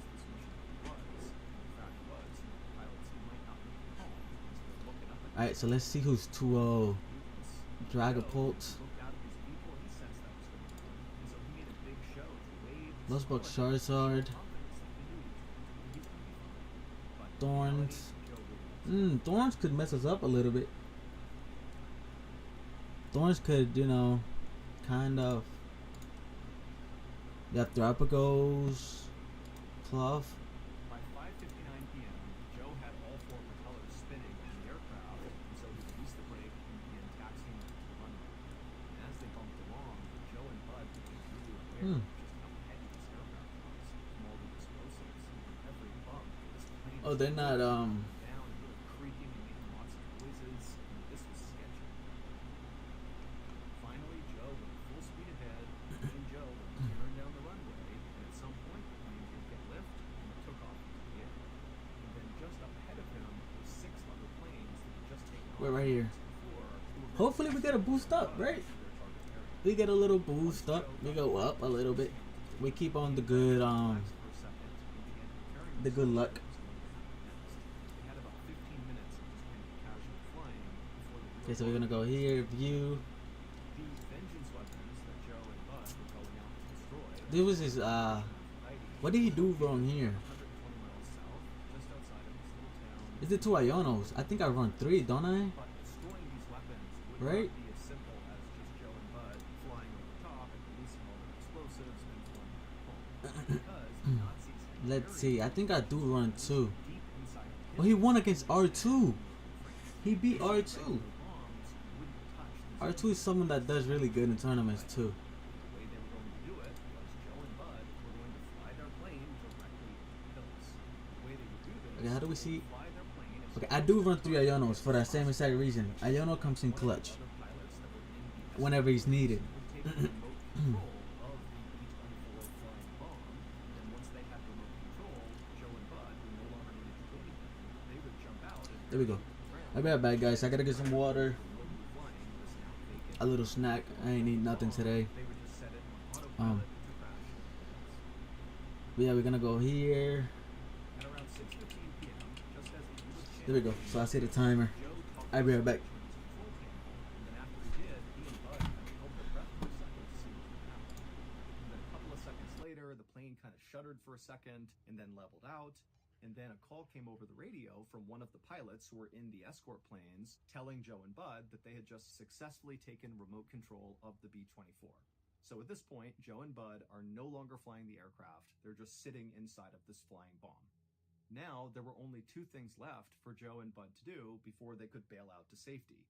They would need to arm the plane, so basically arm the explosives and make them ready to detonate. And then after that was done, they would need to call out over the radio, spade flush, the code Joe was given, which would signal to everybody else that the plane was ready and Joe and Bud were jumping out. And so once Joe and Bud nodded to each other and kind of acknowledged that, okay, we're going to do the last bit of this mission, Joe turned around in his seat and he looked at this control panel that was right behind him, and on this panel was the arming switch. And so once Joe flipped this, he and Bud would have a very short window of time to safely escape the aircraft. And so it was kind of like, flip it, make the radio call, and get the heck out of there. But Joe and Bud had trained for this moment over and over and over again, so they were ready. And so eventually, Joe flipped the switch, grabbed his radio, and called out, spade flush. What Joe and Bud could not have known when the mechanics were making all these modifications to this B-24 was that one of the mechanics accidentally crossed some wires in putting in all these explosives. And so just seconds after Joe had armed the explosives, they detonated. They were not supposed to, but they did. And so Joe and Bud were killed basically a fraction of a second after calling out spade flush. But it would turn out the catastrophic failure of Operation Aphrodite had no impact on World War II. In fact, Operation Aphrodite should never have happened in the first place. It was totally unnecessary. What Joe and Bud and the rest of the American military didn't know at the time was 5 weeks earlier, the British Royal Air Force dropped a whole bunch of ground-penetrating bombs all across those hills in northern France, and they destroyed all of the vengeance weapons. So when Joe and Bud took off on this doomed mission, there was no threat to London. None. But that is not the big reveal in this story, because Operation Aphrodite changed the course of American history in a really specific and really enormous way. Because Joe, whose full name was Joseph P. Kennedy Jr., was a member of the very famous Kennedy family, a big-time political family in America, and at the time, the Kennedys were all saying Joseph is going to be the next president of the United States, and everybody believed it. He was going to be the guy. But then, of course, Operation Aphrodite changed all of that because Joseph was killed. And so the war would end about a year later, and when it did, Joseph's younger brother, John F. Kennedy, who won that award for heroism and got a Purple Heart early on in the war, and he kind of became a war hero, which prompted Joe to volunteer for Operation Aphrodite. Yeah, John would begin his unbelievable political rise. And by 1960, John F. Kennedy, JFK, would become the 35th president of the United States, even though he wasn't supposed to. He was the second choice. It should have been Joe.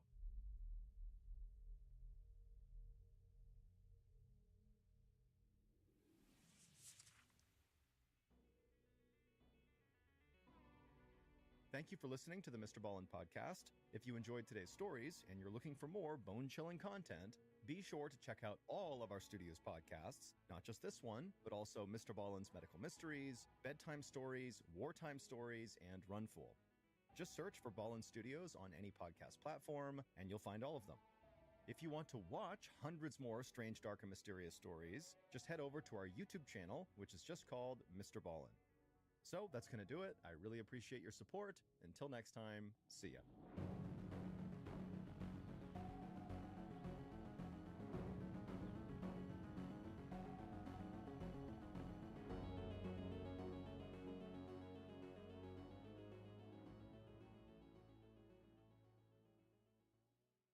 Hey Hey, Prime members, you can binge 8 new episodes of the MrBallen podcast 1 month early and all episodes ad-free on Amazon Music. Download the Amazon Music app today. And before you go, please tell us about yourself by completing a short survey at wondery.com/survey. Bombas makes the most comfortable socks, underwear, and T-shirts. Warning, Bombas are so absurdly comfortable you may throw out all your other clothes. Sorry, do we legally have to say that? No, this is just how I talk, and I really love my Bombas. They do feel that good. And they do good, too. One item purchased equals one item donated. To feel good and do good, go to bombas.com/Wondery and use code WONDERY for 20% off your first purchase. That's BOMBAS.com/Wondery and use code WONDERY at checkout.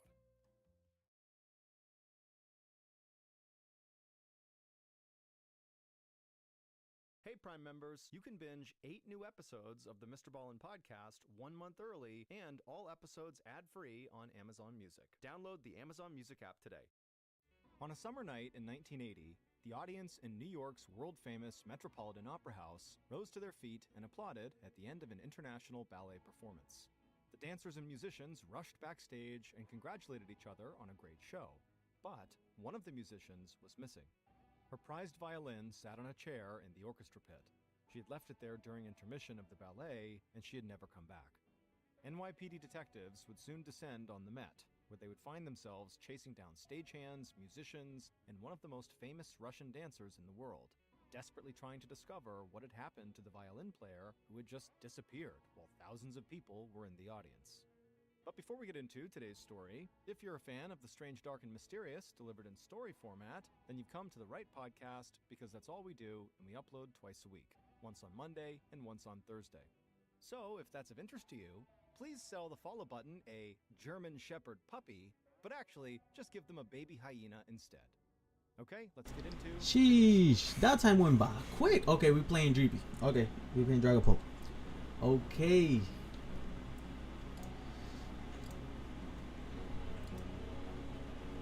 Is that him?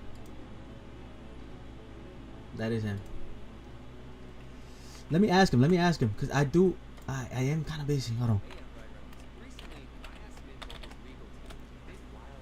I asked him if a tie. They said yes. And then when I asked if raising prices technically violates those onerous 2-year contracts, they said, what the f*** are you talking about? Ask him if tie. You know, if it says no, it's no. Okay, whatever. But you know, I'm kind of into like making me a meal, brother. Kind of on that, you know, spectrum of making myself a meal. Audible's best of 2024 picks are discover the year's top audiobooks, podcasts, and originals of all your favorite genres. From memoirs and sci-fi to mysteries and thrillers, Audible's curated list in every category is the best way to hear 2024's best in audio entertainment. With a stunning new full-cast production of George Orwell's 1984, heartfelt memoirs like Supreme Court Justice Ketanji Brown Jackson's Lovely, the year's best fiction like The Winning by Kristen Hanna, and Percival Everett's brilliantly subversive James. Another worthwhile listen is Amy Tantero's thrilling Twisting Whodunit. Listen for the line. This laugh-out-loud funny tale follows Lucy, a woman who needs to clear her own name after a true crime podcast decides I guess we gotta play the match. one she conveniently can't remember. Audible. There's more to imagine when you listen. Go to audible.com/WonderyPod and discover all the year's best waiting for you. Wait, did he?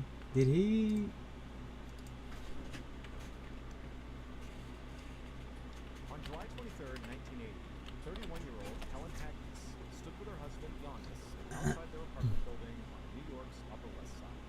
Helen kissed Giannis and told him she would see him later, and then she turned and began walking away. It was early evening, and Helen could already tell it was going to be another hot New York summer night. It was about 80 degrees Fahrenheit.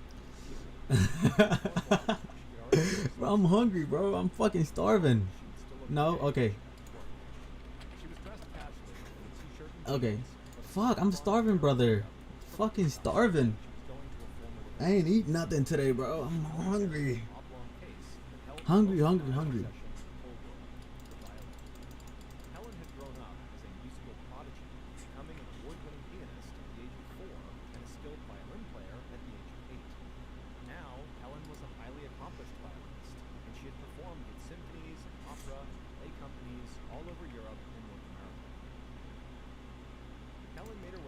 I don't know what the fuck he said there. He said GHLF, good GLHF. I don't know if it's good luck here, friend. I don't know what the fuck does that shit mean. GLHF. I don't know. I don't know what the fuck that shit mean. It means something though. No, my God, fuck no. That's something we gotta get rid of. That's something we gotta get rid of. Toad school.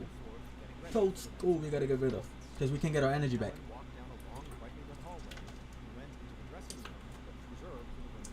Right?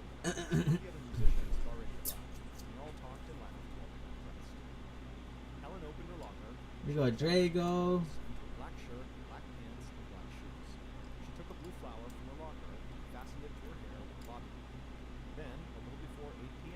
We go here. Helen took her place in the orchestra with the rest of the musicians. The roar of the applause flooded the theater. The house lights dimmed, the curtain rose, and the orchestra conductor turned to the musicians and waved his hand. Helen felt butterflies in her stomach. Even after all these years of playing, she still got nervous. Right, we're gonna go here.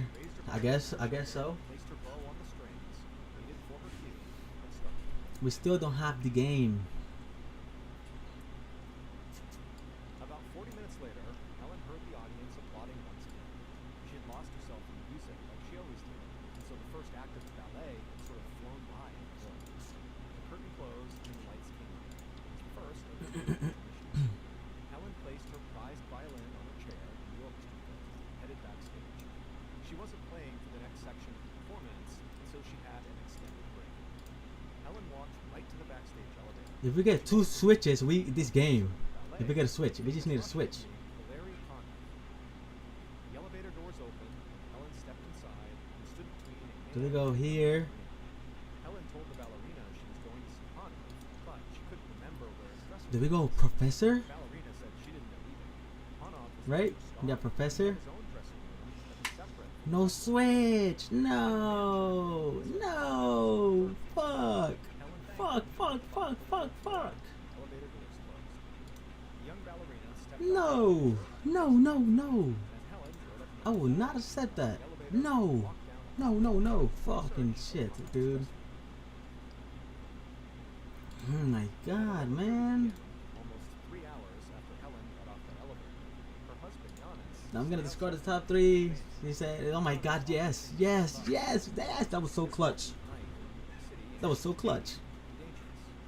Giannis watched the dancers, musicians, and employees filing out the net, but he didn't see Helen. So he figured maybe she was still talking to one of her friends in the dressing room.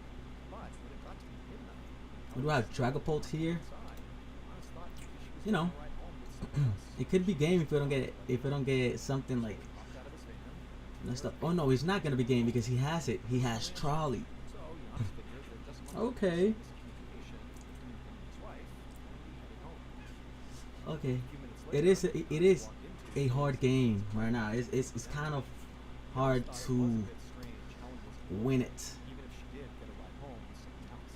But he figured they'd grab a drink before heading this way. Then he heard Right? this had to be I mean, she shoot, must have forgotten her dude. key or something. Giannis went to the This front is door hard right and now, bro. stepped This is outside. horrible. Horrible for us. Because a nervous-looking man stood Oh, okay. at the door. Okay. Squagabilly is good right now because even if he does set up Toad School by any chance, Because Helen had left him we could use Squagabilly, right? mission.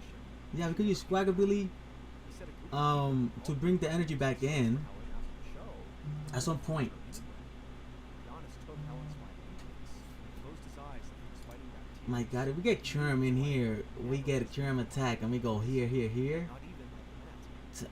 Yikes, man, yikes. We cannot use our Closed the door. Helen's violin case. yeah, we can't use that. We can't use nothing.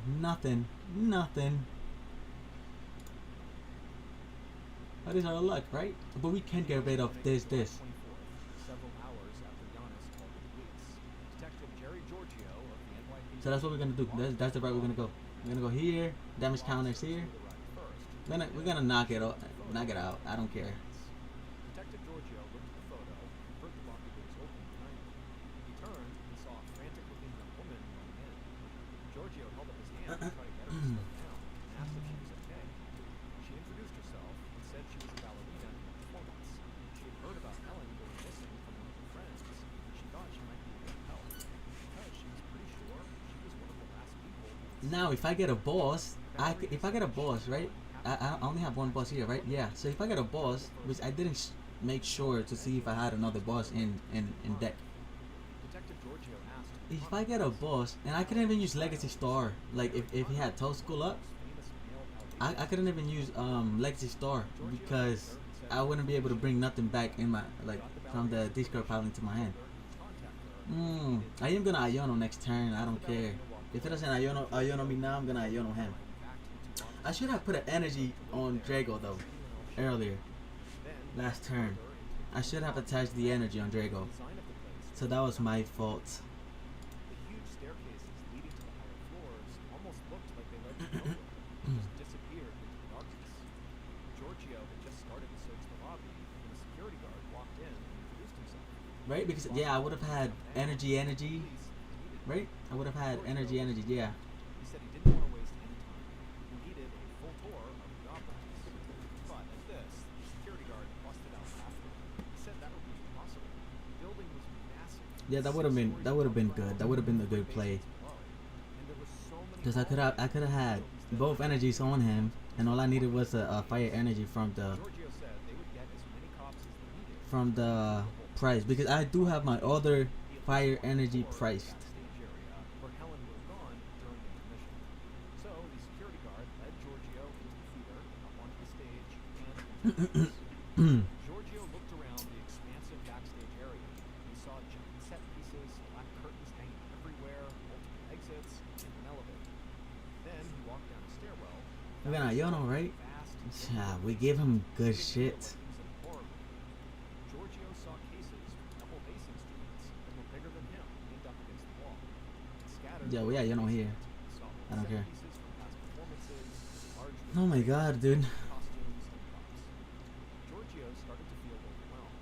He thought if the worst had happened, if Ellen was dead, her body could be a crate or an instrument case or an Executor, and then we could get rid of this one maybe? Right? And then this one is one shot? At around 8 a.m., Right?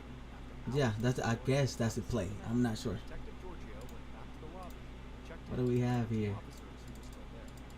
He was about to find a phone to call the police station. Oh, we have Prime, we have a switch, This guy looked energy switches. We do need to find that energy though, and Worker said he'd just gone up to the roof of the building to turn on one of the ventilation. okay, so we're gonna go flip coin. Hopefully it's tails. Pair of women's black shoes, like the ones he'd seen the women. Hopefully it's tails, because we do get rid of this one. Giorgio's heart No, it's heads. Fucking shit. disappeared in the middle of the performance, and now her shoes might have been found on the roof. And I wanted tails. Now what? We get coyote here. Fire. Yes. Yes. service elevator traveled up to the roof in complete silence. The elevator stopped, doors opened, and Giorgio had to squint as the daylight hit his eyes. The maintenance worker stepped out of the elevator and showed the police. He goes 200, 10, 10, 10, 10, 40. I'm guessing that's the route he's gonna go.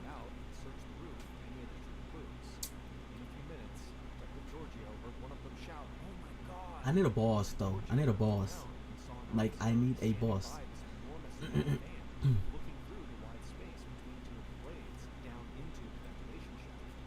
Giorgio joined him and leaned over to look into the shaft as well. He thought he saw something about 30 feet below, but it was a little dark down there. He couldn't tell what it was. It took a few seconds for Giorgio's eyes to adjust, and slowly, everything came into focus. There at the bottom, he saw the nude, bloody body of a key.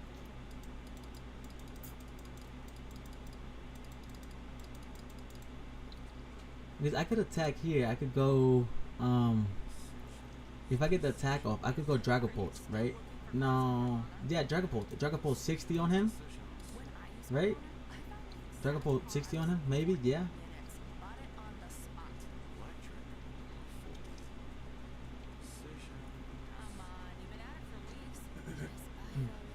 You're right. Crossover it is. Decisions I haven't had this matchup yet, so I don't know, like, you know, how to play it, how to go to, like, how to approach it. Really, I really don't know how to approach this match. That's why I need friends to, like, you know, practice with, like, that they use these kind of decks. I see what he's going for here. He's going for a 60-60 on him. That's 120, so in 3 turns he'll be out as well.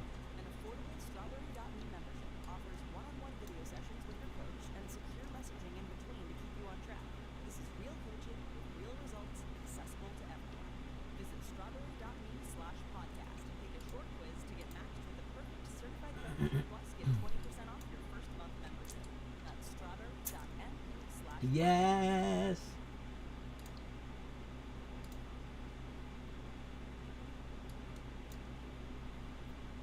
Shortly after, Detective Giorgio looked down the ventilation shaft and saw the man's body. An NYPD homicide detective named Struck finished his morning run in Central Park and called into the station to check in for the day.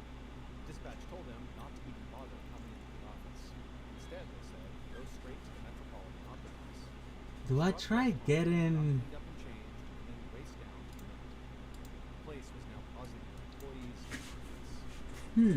What's gonna be the play here? The two men enjoyed working together and made a good team. Giorgio was calm and almost fatherly, while Struck was blunt and really seemed like he was moving 100 miles an hour. Giorgio filled Struck in on everything police had found that morning. They had found V-Star energy retrieval. V-Star energy retrieval.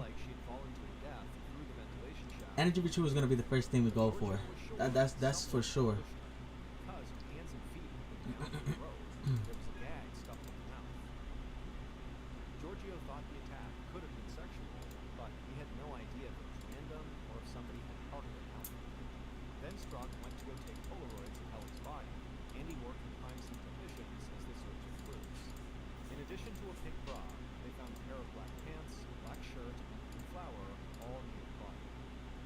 Later that day, several hours after the discovery of Helen's body, NYPD had set up a fully operational command post inside the offices of the Opera House, and teams of detectives. Do we grab another boss, maybe? Forensics technicians scoured the building for more evidence. Not long after the command center got Yeah, we're gonna go canceling Cologne just in case, just because he's gonna come and play. So we're gonna go here, here. Yamming Tower here.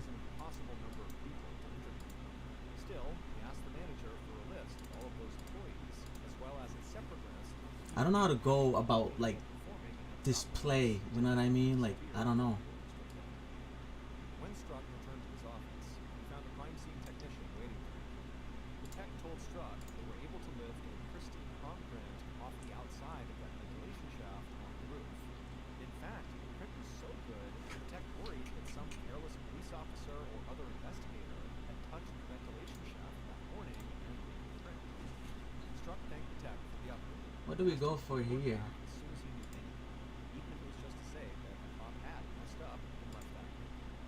Then Struck sat down at what was now his desk, grabbed his phone, and called Helen's husband, Jonas. He told him to come in to meet. Detective Struck and Giorgio sat in their office, reviewing their notes, while they waited for their first suspect. Forensics Do we officer go and medical examiner had not found any indication of right?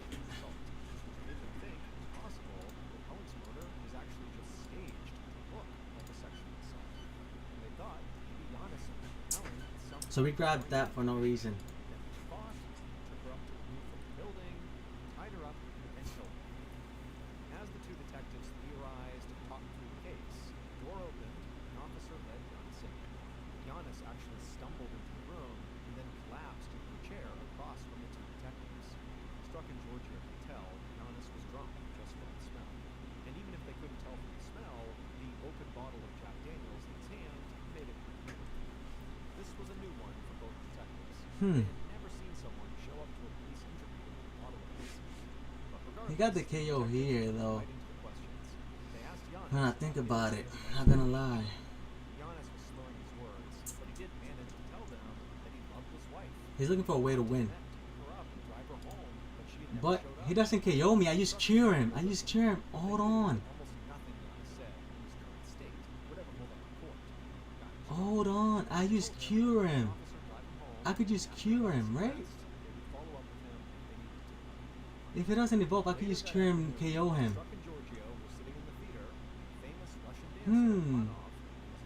What is your favorite food? Shoot, brother. I eat everything. But pasta. Pasta would probably be like my main food. Yikes, we got a Yono with fucking A. That's right, Yono comes in clutch.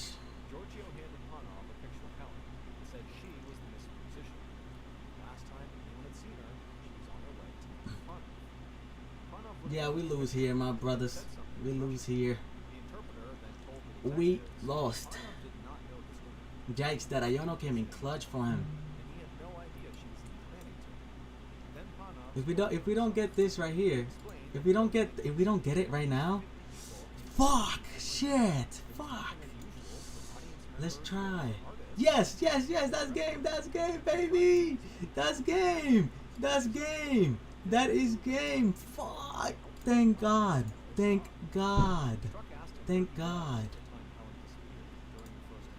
Oh my God, dude. Holy smokes, brother.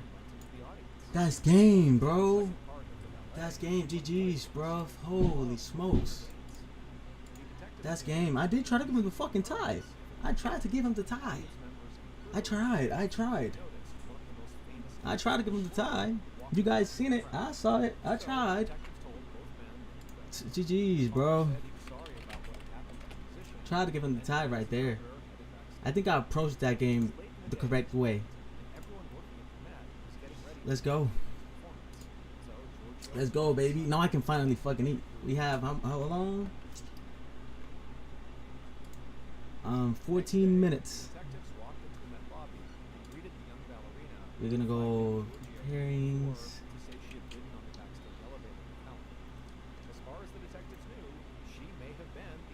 Let's go. Let me go here. I'll be right back. I gotta eat something. I gotta try to finish making myself something.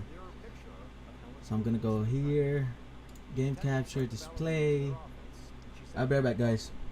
She said she was glad they called her because she had remembered something.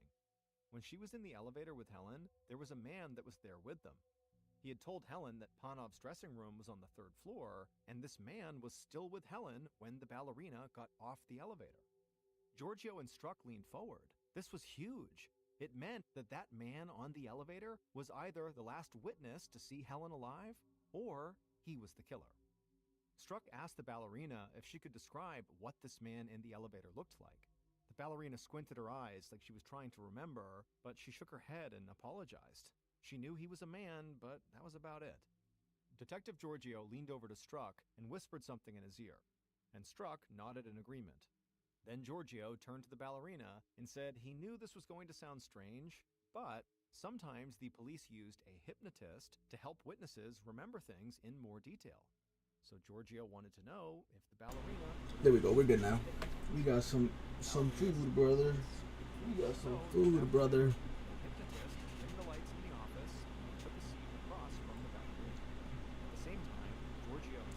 Let's go. We have 12 minutes. So we got time to eat and talk. Let's go, Kevin. Thank you, bro. Thank you, bro, for the love. I appreciate you guys.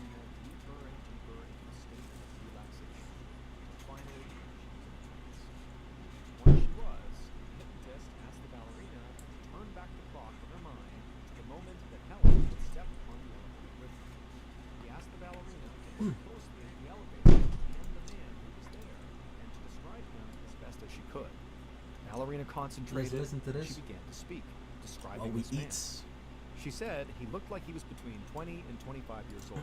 He was slightly overweight, had a large nose, brown hair, and bright red lips. And as the ballerina gave these details, the sketch artist began to draw. A few minutes later, the hypnotist gently brought the ballerina out of her trance and turned the lights back on. Police quickly made copies of the sketch and circulated it among the Met's employees. And while they were hopeful, there was the reality that a lot of people could fit the description of a young, slightly overweight guy with brown hair. But later that day, a Met employee walked into the detective's office and told them there was someone they needed to talk to right away. It was a stagehand named Vincent Donahue. Struck asked if Vincent fit the description of the man the sketch artist had drawn. The employee said he did, at least a few days ago, but on the night following Helen's murder, Vincent had showed up to work and he had completely shaved off his brown hair and he had a large scratch on his face.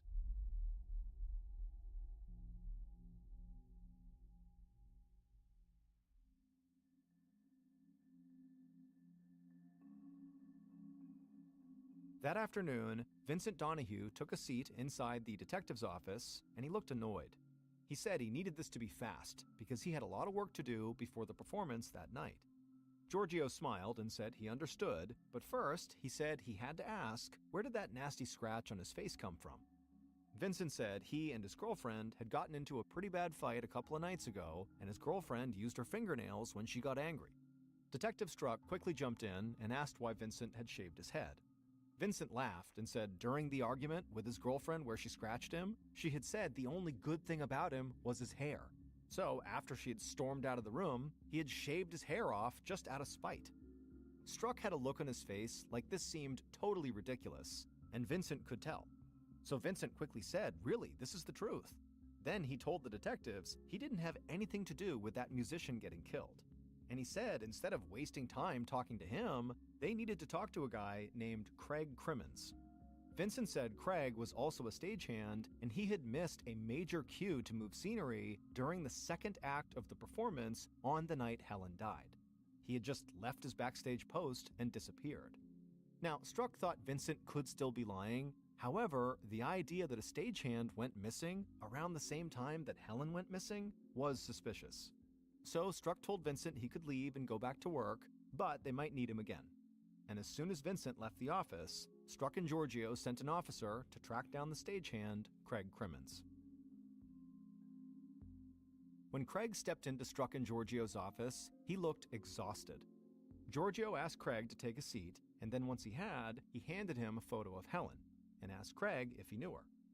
Craig glanced at the picture and said he only recognized her from what he had seen in the news. He'd never met her or talked to her. She was a musician, but didn't really we're back. With the musicians. Struck just stared at Craig while he spoke. Let's put this down a little bit. There we go. Hair, just like the ballerina's description. So Struck asked We have 8 minutes. There's 2 matches going on right now.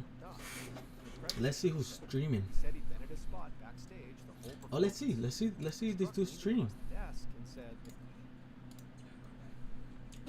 Sunny's the you're one. You're definitely young. I'm not gonna argue. You're definitely young. You still have like all the time in the world. Sunny's the one hosting the tournament. I do mean that in like in a major way.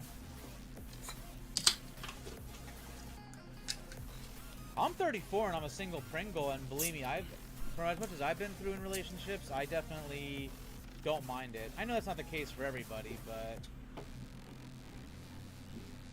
just remember, there's someone out there for you. I believe on it. A lot of it comes down to, at least like, getting yourself out there and all that stuff.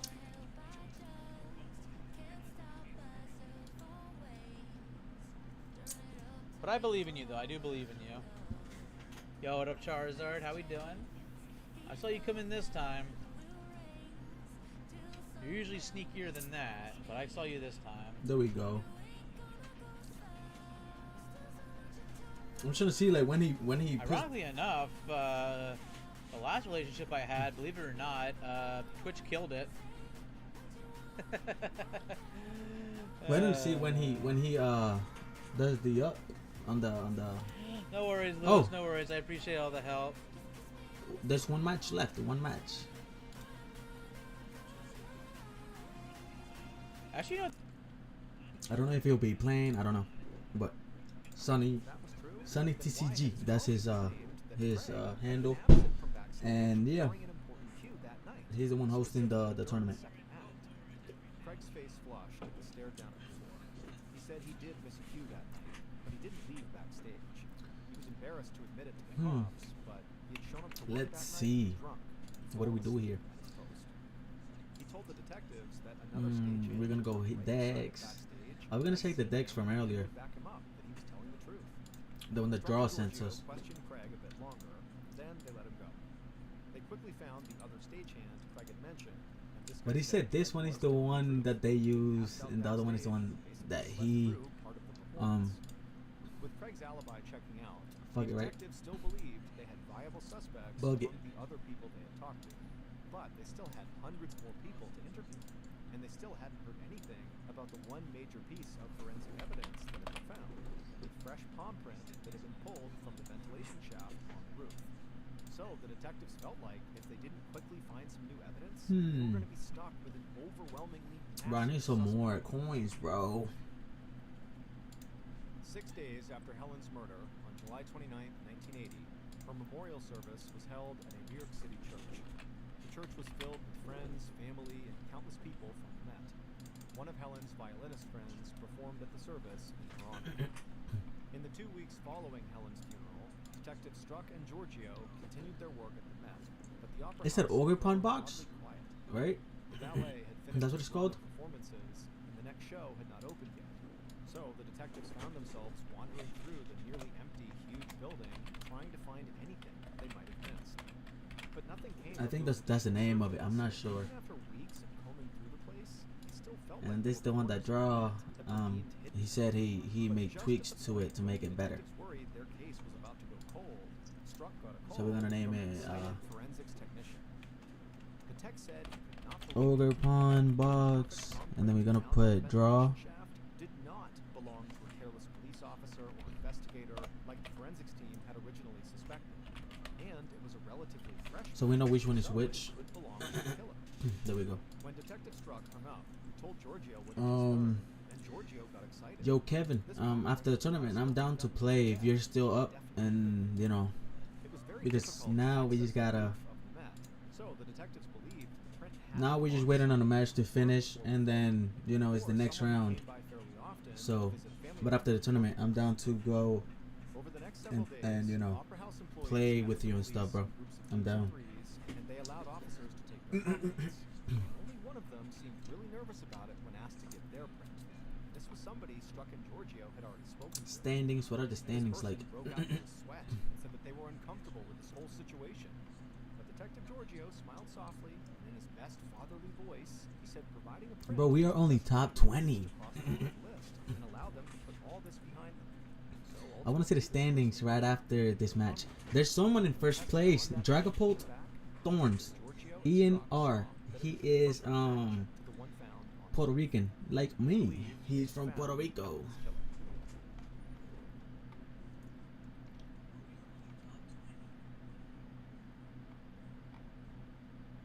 Based on the palm print, evidence from the scene, and interviews conducted during the investigation, the following is a reconstruction of what police believe happened to Helen Hagnes on the night of July 23rd, 1980. So Nathan, the dude I played last, the one I got the win against just now, he's top 13, and I'm top 20. So that means whenever this refreshes, I go up, right? I'm guessing. Let me show my screen right quick. Game here. So we go standings, and then we see here I'm top 20. But you know this match hasn't come in yet. We gotta wait until they do it. But this Nathan right here, top is looking, you know, like what we would expect it to look like. Miraidon and Snorlax are just there to be there, you know. Once on the roof, the killer once again made Helen get undressed. They both just there to be there. But they could go far. Who's Bruno Nobre? Let's see the list. Petrant, Okidogi. Oh my God. Wait, what?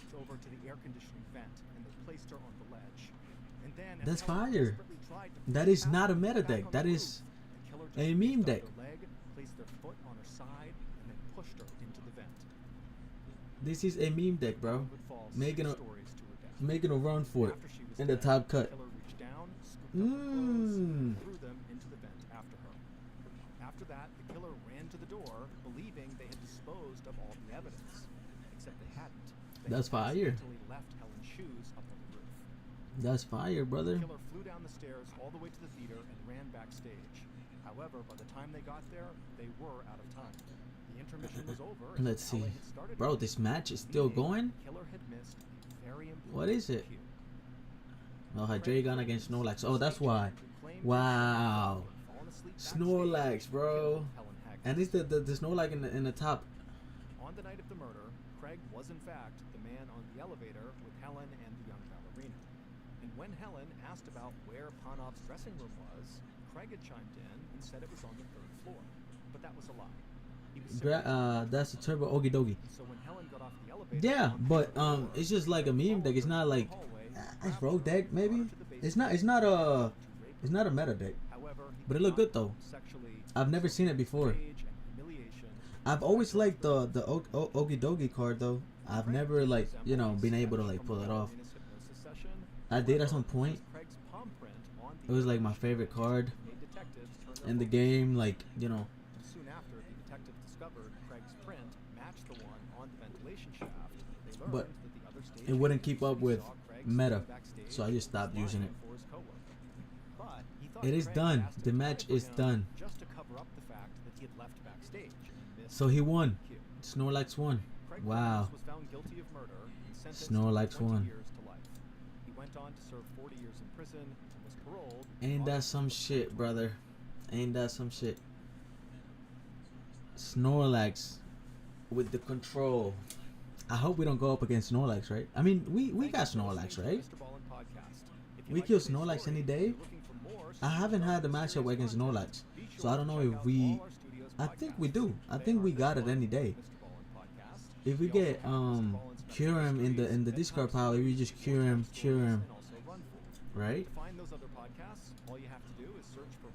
What do we go up against? Let's see standing first. We are top 4. Top 4, baby. Top 4. Let's go.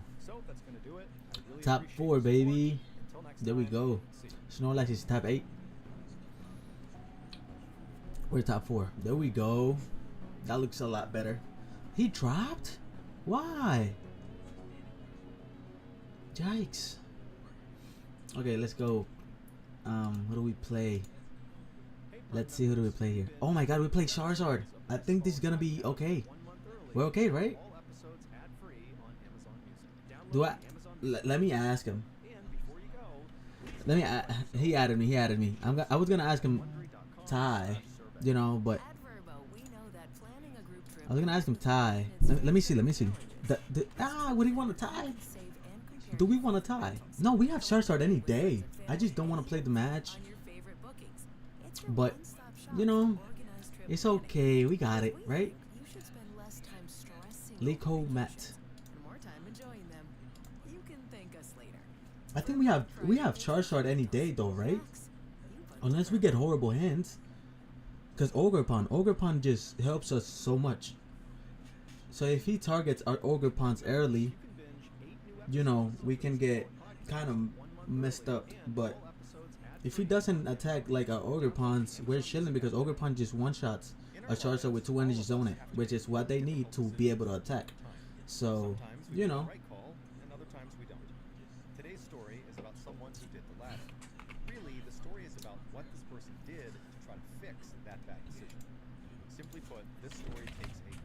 excuse me. And unless you heard it before, there's really no way you're going to see it coming. But before we get into today's story, if you're a fan of the strange, dark, and mysterious delivered in story format, then you come to the right podcast. He runs. What is it that he runs? We upload twice a week. Collapse Stadium, Defiance Band, Bravery Charm, Nice Stretch, Lost Vacuum, Buddy Puffin, Precious Charlie. Okay, he runs Precious Charlie with his. Okay. Okay. Let's go, baby. Do we want to go first against Sard? Do we? Kevin, what do you think? Do we go first against Sard? Right? Yeah, we go first, right? Yeah, I'm gonna go first against Sard. I still get excited when the holiday months roll around. Because he will need a setup. By the time I might have a setup already. I might be set up. How do you stay cozy during the winter months? For some, wrapping up in And then we get Tourament right out the gate. Like, I want to go first. I want to treat this like it's a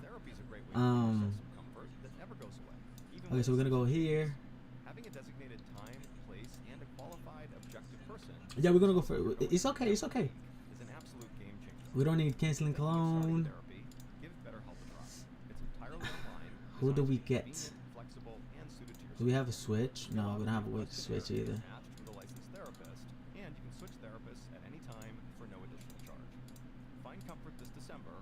Do we go squack?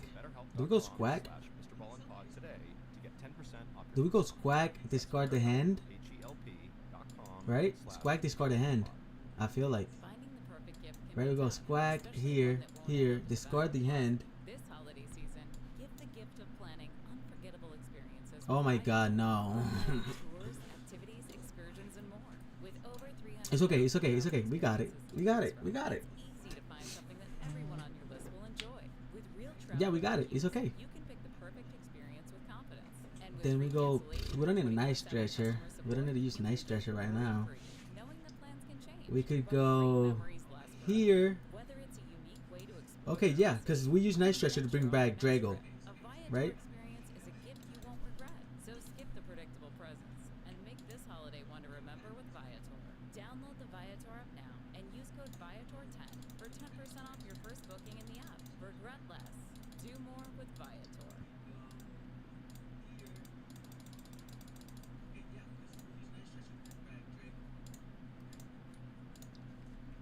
Yeah, I feel like that's a play. Unless we get Iono out here.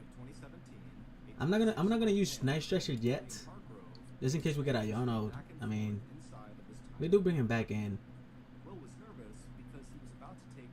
Yeah, I'm gonna fuck it.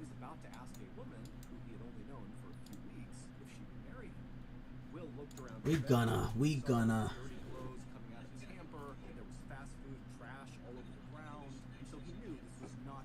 That was a good first turn, I'm guessing.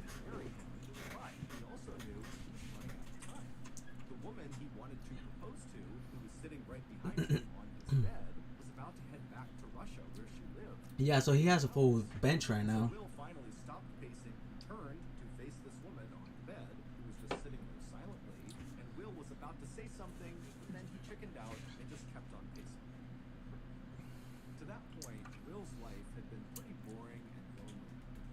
I have little, excuse me, God.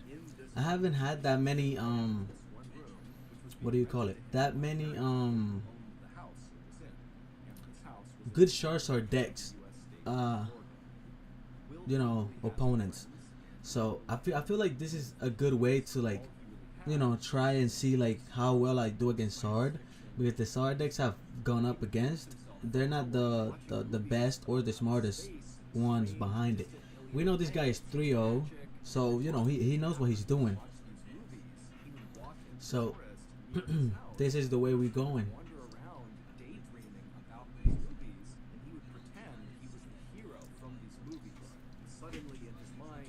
If we get the attack here, right? Let's say we do get the attack. We're gonna go.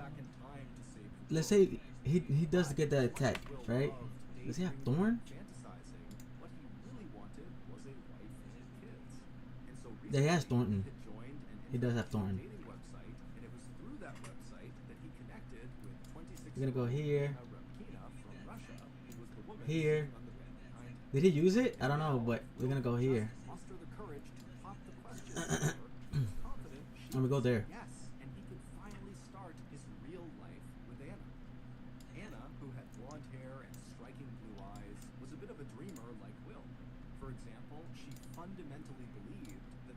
Oh, I should have. No, I'm chilling. What am I bugging about, bro?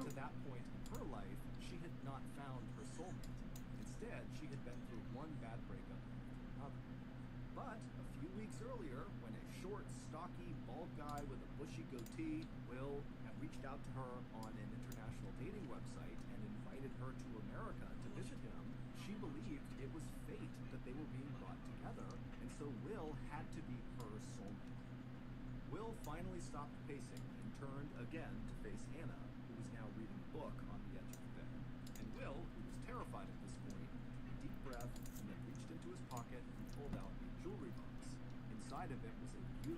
Do we go hoping we pull it? Right? Let's see what we can get here. At first, Anna didn't know what Will was doing and was kind of confused. But when she saw the ring and saw him on his knee, she knew what was happening, and she began trembling with excitement. And then Will, he pulled the ring out of its holder and slipped it onto Anna's finger. Then we can go here. If she would marry him. Anna, she began crying, tears in her eyes, and shouted, "Yes." Later that day, Anna no energy switches though. Yikes. as soon as she landed, she began getting her affairs in order to go right back to Oregon to live with Will permanently. And 2 months later, in March of 2017, Anna was touching back down at the Oregon airport, and then right near the baggage claim, she had her big reunion with Will. That evening, when Anna and Will drove from the airport to Will's place, they parked the car, they got out, they grabbed Anna's luggage, they went up the front steps, and when Will unlocked the front door to go inside of the house to make their way up to his bedroom apartment, as soon as the door swung open, there was a woman standing in the doorway with her arms crossed, staring at the both of them. This woman, Let's turn. I mean, shit, I can get shit done here. she and her husband, a married couple, I didn't get shit done. apartment with Will. Okay, we're gonna go here, Michelle had dark here, hair and here. piercing eyes, and even when she was being pleasant, she could be very intimidating. Bro, and all 4 switches are there too, bro. She was not trying to be pleasant. And so Anna, who sensed something was wrong here, kind of awkwardly said hi to Michelle. All switches are in there. Stared at Anna and said nothing. And then Now we just gave him game. Will Like, said, "Will, I yikes. need to talk to you." That's Before Will you know, could say anything, unfortunate. Michelle grabbed his That was arm unfortunate right and there. dragging him through the house to the back. And as Will was kind of stumbling along after Michelle, he tried to be calm and told Anna. That was kind of unfortunate right there. That turn was unfortunate. We couldn't get nothing done. Let's say he does use sword. Bring sword up. We can go over upon kill. But then he has 2 dust. I mean, shoot, brother. Shoot. I think he's gonna go PG. Right? Like, he has to go PG evolve. So he can get the pieces for everything else.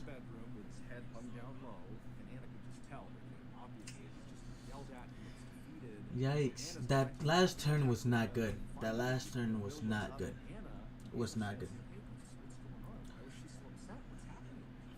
And in a quiet, trembling voice, Will would tell Anna that Michelle and her husband had just told him that they can't live here anymore. They have to move out. Anna couldn't believe this. She had just flown across the world. That was not good, bro. That turn was not good. I don't appreciate that turn. But she could tell, obviously, I don't. Will I really upset don't. about this too. And so instead of just being mad at him, she said, what's going on? Why is she kicking us out? And at first, Will kind of acted like he didn't really know, but then eventually, when Anna kept asking for more information, he would tell her that Michelle sort of had a crush on him, and when she saw Anna moving in with Will, she became really jealous and told them to leave. When Anna brought up the fact that Michelle was married, Will said, no, she's married, the crush hasn't gone anywhere, but she still feels really jealous. Anna was obviously really upset about this situation, but after Will had explained what's going on with Michelle, Anna wasn't mad at Michelle. She actually felt kind of bad for her. It was sort of pathetic that this married woman was acting the way she was. I knew already what I was gonna get rid of. That's why he was so fast, because Squag, I don't need Squag, right? I don't. But Radiant, if he gets to that point, I need Radiant to like knock something like Rodom or something like that, There's so much stuff I can do. He did have to get rid of a Dusk.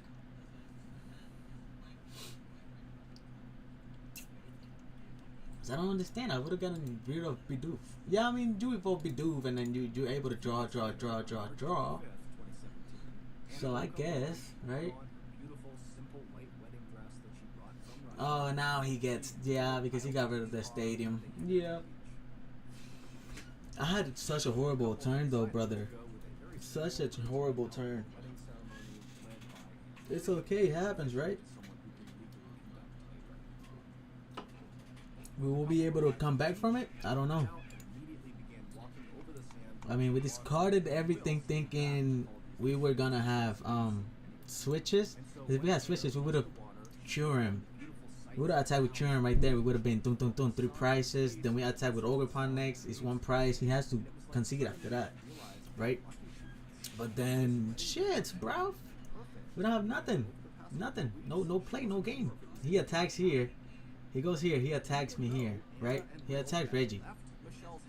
I'm guessing he attacks Reggie right here, right? Yeah, Reggie, and then he comes in doing 210.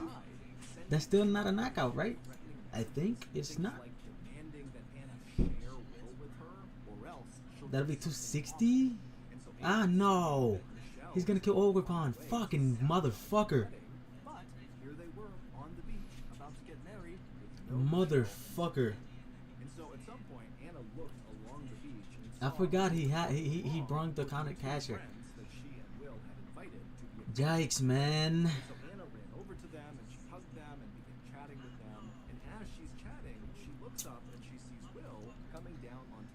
Do we bring up Reggie? No, we're gonna bring Ogerpon up. I don't care. It's a KO right here. That's all I know. It's a KO.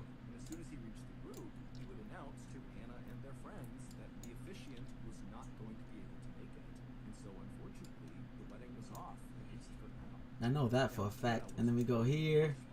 We go here, here. Will also was totally crushed by this. And so instead of crying and making Will feel worse, Anna put on a brave face and told Will, don't worry about it. We will find your officiant, reschedule us, it will be fine. So Anna and Will. Do we go Iono, maybe? And Anna and Will had a very somber walk. Get 5, we'll give him 1. But see if we get another Ogerpon. Right? If we get another Ogerpon, it's okay. And they would get some food, and by the time they had made it back to their apartment, they were laughing. Okay, we're good. They were eating fast food in their wedding clothes.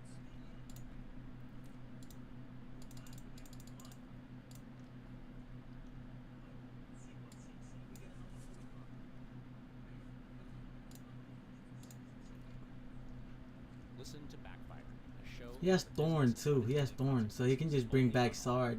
What happens when solving one problem inadvertently leads to a host of new ones? Season 1 of Backfire, The Vaping Wars. Co-hosts Ariel Pardes and Leon Naybach. Yikes, bruv. Yikes. Vaping, how the well-intentioned quest to create a safer cigarette went awry.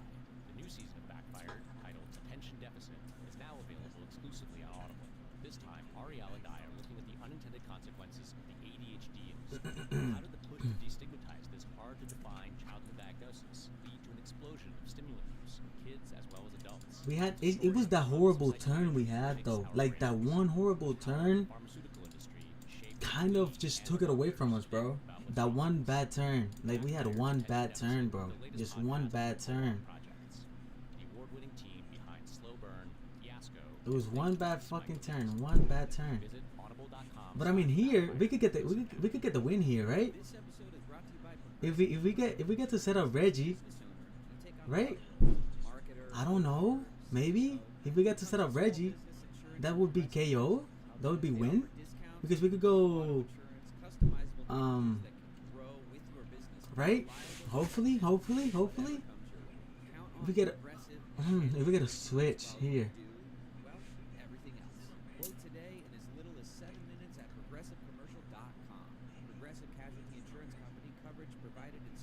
If we get energy switches, we're chilling.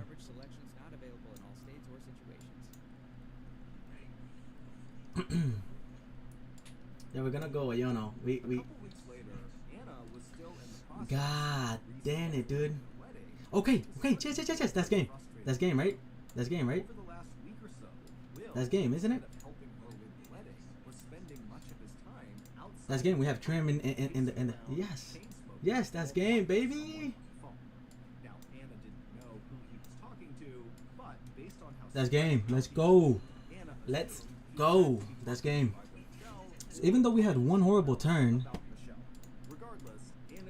even though we had a horrible game, yeah, that was game. We had a horrible turn, but you know, there we go. That's game.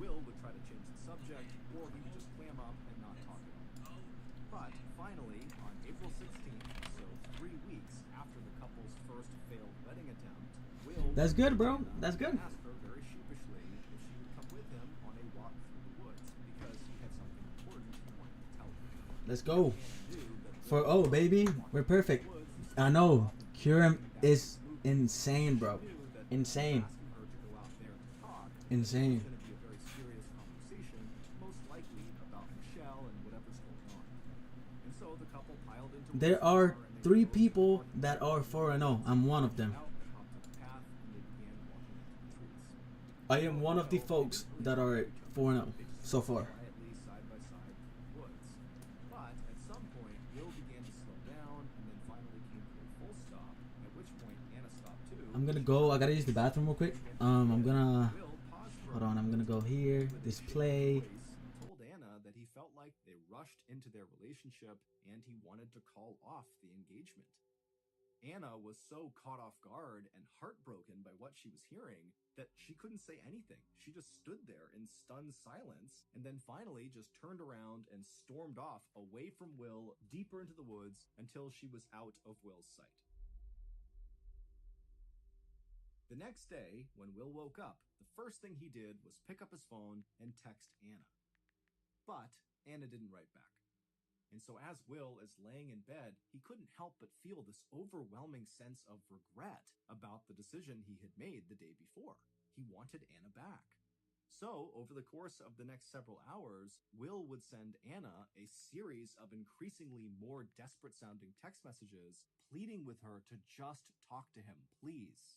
But she didn't respond to any of his messages. And so Will decided that the only way he could get Anna back would be if he did something big.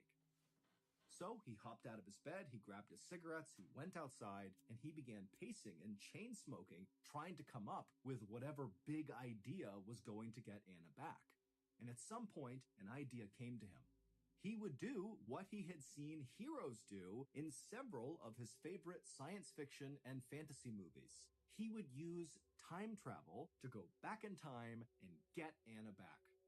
Feeling totally energized by this idea, Will ran back inside his apartment, he grabbed another pack of cigarettes, a 6-pack of soda, and then he sat down at his computer and he scoured the internet for any information about how to build a time-traveling machine. And for the next 20 Alright, Kevin. We're back, Kevin. Kevin is one of the one of the supporters. Yo, Kevin, did you sub? Did you sub, Kevin? Are you still there, brother? So I can give you some codes, Chillin' Rain codes. If you're down, if you want some. He lacked one, the resources, two, the knowledge and expertise of how to take this sketch and actually make it into a real physical time machine. And so feeling totally frustrated, Will took a Do you want some codes? Some some codes for the game. Thinking about Anna, he had another epiphany. In other science fiction and fantasy movies, sometimes the heroes Like the codes you put in the game from Chillin' Rain, from the set Chillin' Rain. they would use magic. I'm gonna send a code right here from Chillin' Rain. I need to find the right magic. Hold on, give me a second. Allow me to travel back Do we have time? Let me see. Once again, he ran back We're to good. his computer, continued chain smoking and drinking sodas while scouring the internet looking for the right magical spell that would take him back in time. And several times he communicated with strangers on the internet, telling them that he would sell his soul to them if they could give him the right spell. And then any time he thought he found the right spell, he would close his eyes and chant. Oh, you don't need them? words Alright, brother. and then open his eyes only to realize he was stuck. Alright. And so finally, after basically staying awake for 72 Okay, hours, so we're West 4-0, 4-0, 4-0, back, Will 4-0. So there's 4 people 4-0.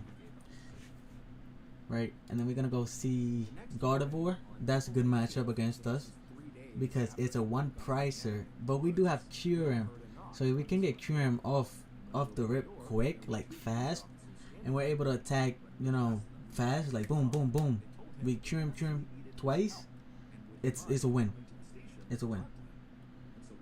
But that's only if we get to Curum twice, like back to back, without letting him evolve, because that way we go 3-3, like 3 prices. Unless he has Manaphy.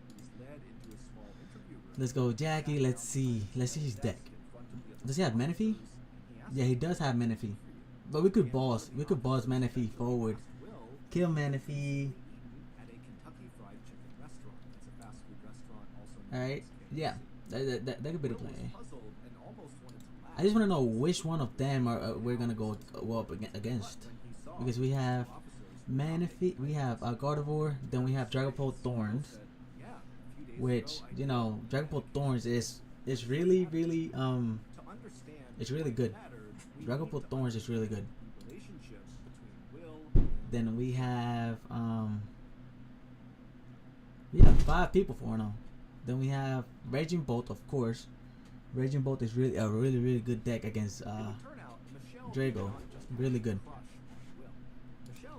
And then we have Charizard, Pidgeot. So, not saying we will beat it, but hopefully we do get to go up against it. Because if we do get to go up against it, we are kind of set. Like, not set like we're gonna win, but you know, it's an easier matchup for us than everything else, kind of. And I'm not sure, but standings, Lego standings, we're top 4. This refreshes, I don't know, we'll still be top 4 when this refreshes. Then details, let's see who gets codes in here.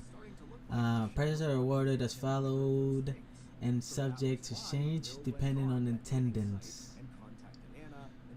So top 4 get codes, top 8 gets codes. So I think we are for sure hitting top 8, right?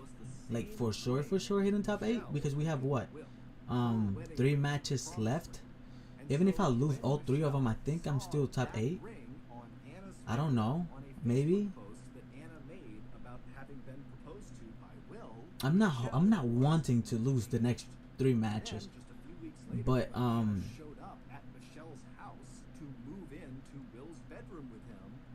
you know, I think we make top cut. Like, we make it top 8, maybe. Yeah, I think we do make top 8.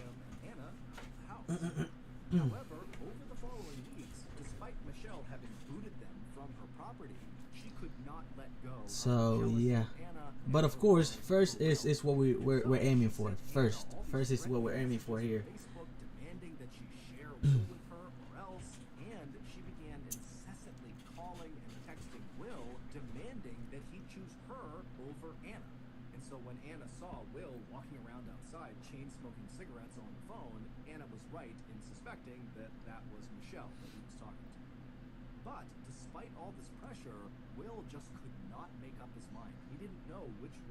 Sixth round based on attendance, but not top cut.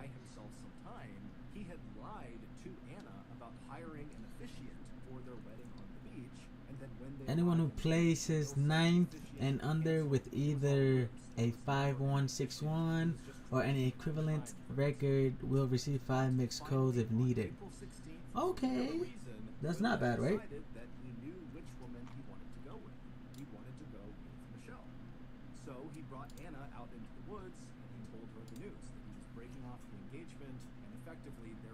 Oh, this is a good match. I wish they were like doing streams so we could like watch them. That's a good match right there.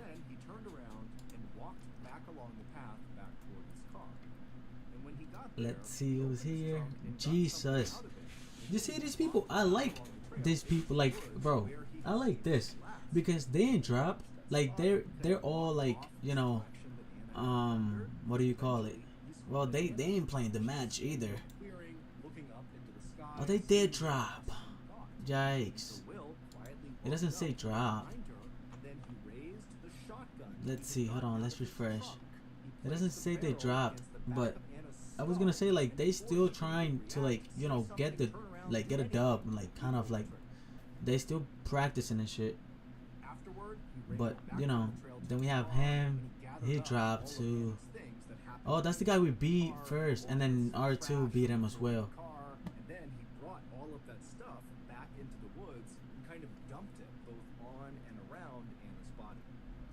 And then he lost to Reggie Jago as well, and then he just gave up after that.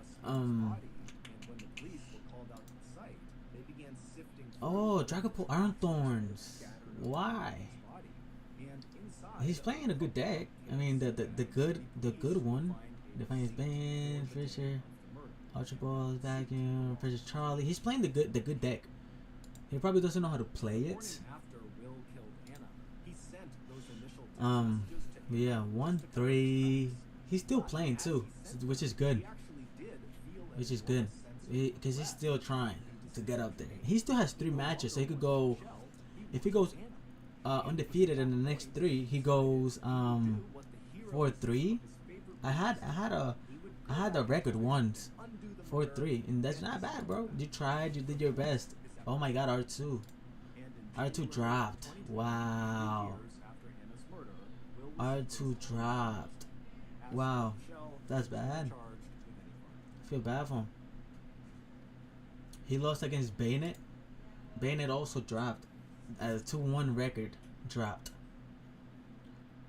I like this deck though. I think this is kind of the same one I have. I don't know. Maybe. But why did he drop? I mean, he went Gardevoir win. Yeah, cause I mean, it's better. Bayonet is better. Like if you get Bayonet off rip, right? You get Bayonet off rip. You get item lock off the jump, right? Then he lost, of course. He lost with Dragapult Iron Thorns. Then he won against R2, and then he won against Lost Box. Which I don't know why he dropped though. He was in a good run. He was in a good run. I don't know why he dropped. Really. Hey Prime members, you can binge 8 new episodes of the MrBallen podcast 1 month early and all episodes ad-free on Amazon Music. Let's see. Amazon Music app today. And before you go, please tell us about yourself by completing a short survey at wondery.com/. There's the match going on right now. To stay on vacation longer? Us too. Turbo Moon. We looked at this one earlier, right? He lost against Reggie already. Hey, Drago. It's Noah. Your future self will thank you later. Noah is 3-1. He lost against Raging Bolt. The Raging Bolt that's in the top, right? Yeah, he did. I think that's the Raging Bolt that got the 4th win. It's 4-0, I think. So he did beat one Raging Bolt. That's 2-0. Sunny Games is live, right? Sunny Games is live? Yeah, let's see. Looks like it didn't get pinned. Looks like it never got pinned. Oh yeah, Sunny, wait. Sunny is the host. I'm slow. I forgot. Sunny is the host. No, it just never got pinned.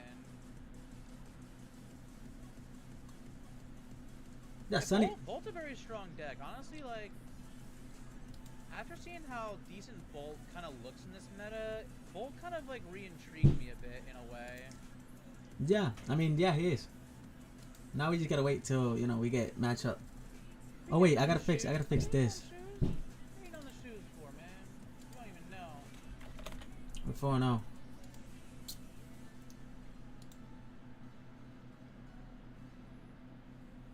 As much as it was.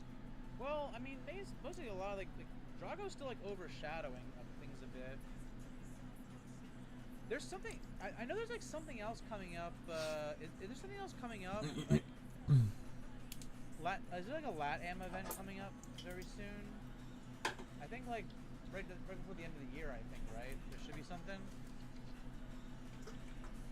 Or is there really just like no more events until January? Oh, Acrobike. Ooh, Acrobike. That card was the chef's kiss. Oh my god, you don't even know. What's Sunny's opponent for this round? And we're playing against Lugia, by the way, chat. We're playing against what? Oh my god, Bolt. I'm gonna ask him. tie. The only time I actually got paired against. I'm gonna ask him tie. I want to tie, bro. Jeez, a match without playing. Like, it would be good. I get a breather. My brain, I'm just thinking about, like, what's the next? You know, fucking exhausting.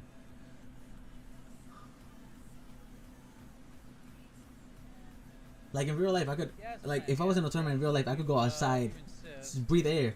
There's no tough cut in this tournament. Exactly, it doesn't matter. You give me the tie, we're good. I just need to fucking not think about the next match for 30 minutes. It's a lot. Yeah, double rads are gonna be annoying. Yeah, I know. Okay. But the toe kiss doesn't. The toe kiss doesn't. Let's go. Me though. Focus definitely does intrigue me.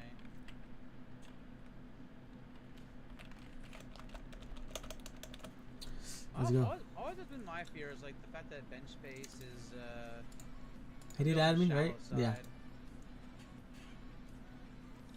I wanted to tie. It sucked. I didn't have to fucking think about this match. Is this one, right? Mister? Is it that one? Right? In my hand, Mr. Yeah, he's Mr. Yeah, bench space has always been sus with that deck. You could argue like, hey, you can play Area 0 in that deck, but I don't think that's really the play though. That's definitely not the play. Just for what? Just a few extra bench spots? No.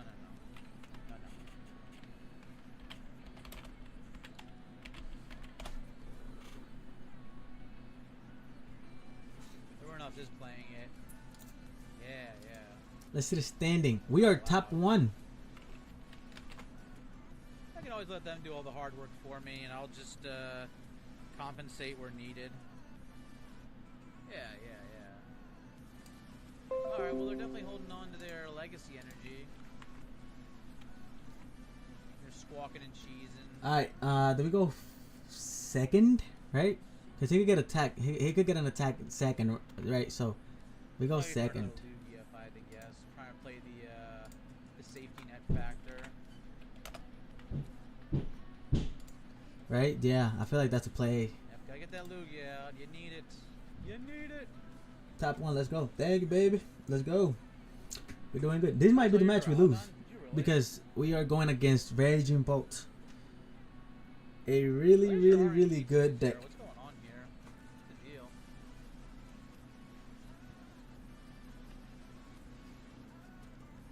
Alright. We do want to bench instead of Mew, we want to bench Fast and Deeper to this match though.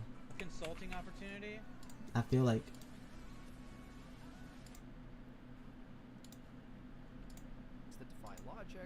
feel like we have to bench Fez. Because if we bench Fez, we might get KO'd. Right? Like in his attacking turn, he's gonna attack. I know that for a fact, right? So if we bench Fez, we have a higher chance of like running through our deck. We don't have a good hand either. So we might have to take the L here, my brothers. We might have to take the L. This is the 5th match. We have 2 more after this one. Let me see what he's playing in his pairings. He's playing 4 Professor Sadas, 1 Iona, 1 Bus Order, Prime Catcher. Okay. Yeah, Raging Bull is scary on this matchup. Like this matchup is scary right now. He could have the Sada. He could have the Sada matchup next turn, right? Like, I don't know. We just Professor. We have to, right?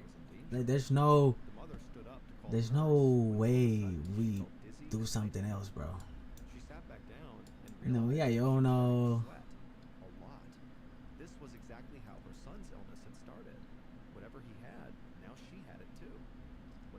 Iono boss? Iono boss? Or Iono research? Iono research? Right?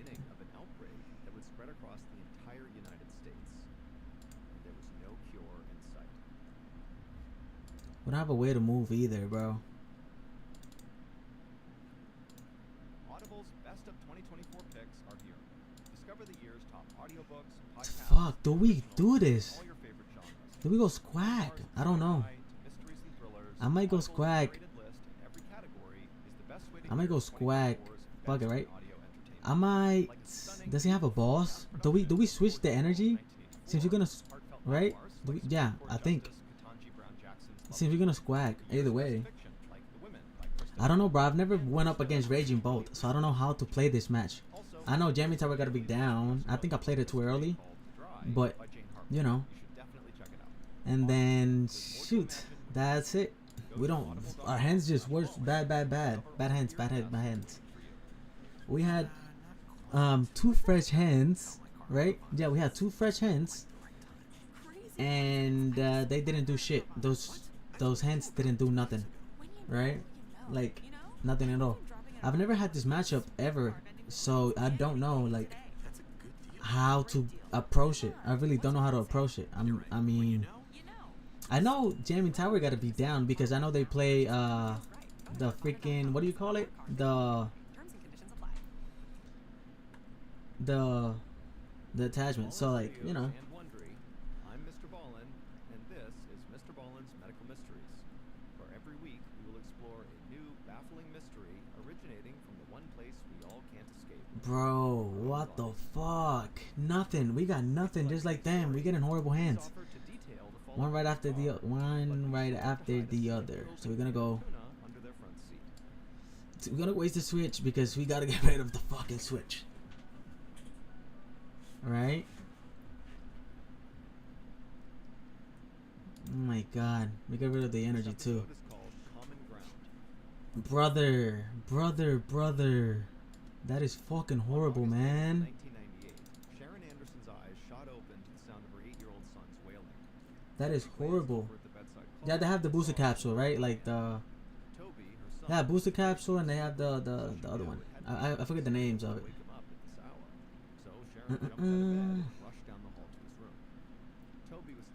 Okay, we're gonna earthen. He was covered by a film of sweat and he was moaning in pain. Sharon laid the back of her hand on Toby's forehead and she found that he was burning hot. We could switch quack. We could switch quack and get the energy back, right? Right? I feel like that could be the play, just because we don't have nothing, bro. We have nothing, and if we get rid of Squack, we're chilling. Like if they kill Squack, and then we have 2 Rages just in case he boss kills 1, right? Right? Ah, but we yikes. Yikes, bro. Yikes. Attending physician Dr. Jean Miller was just starting her shift. Buzzed, and a voice announced that an 8-year-old. Do we give him Squack, right? We give him Squack. I don't care, no matter what. We give him Squack, right? Yeah, we give him Squack. Fuck it. Bro, this is tough. We both got him bad hands. Bad, horrible hands. This is tough. He has Professor Sada now. So he has to do his attach energy here. Right? Yeah. This is tough, brother. If he Sadas, he doesn't balls. He kills Squagabilly, and then after that, I don't know, bro. I don't know. We could go. It could go cure him, right? Right? That could be a play. I mean, we don't even have cure him in here, so we couldn't even go cure him, because if we had cure him, we could have went. Cure him. Squagabilly, Ogre Punch, right? Oh, no, not Ogre Punch, because it wouldn't even do damage. So we will have to go cure him 1-1, maybe 1-1 on 3. I don't know. I don't know how to approach this. I've never been against this match.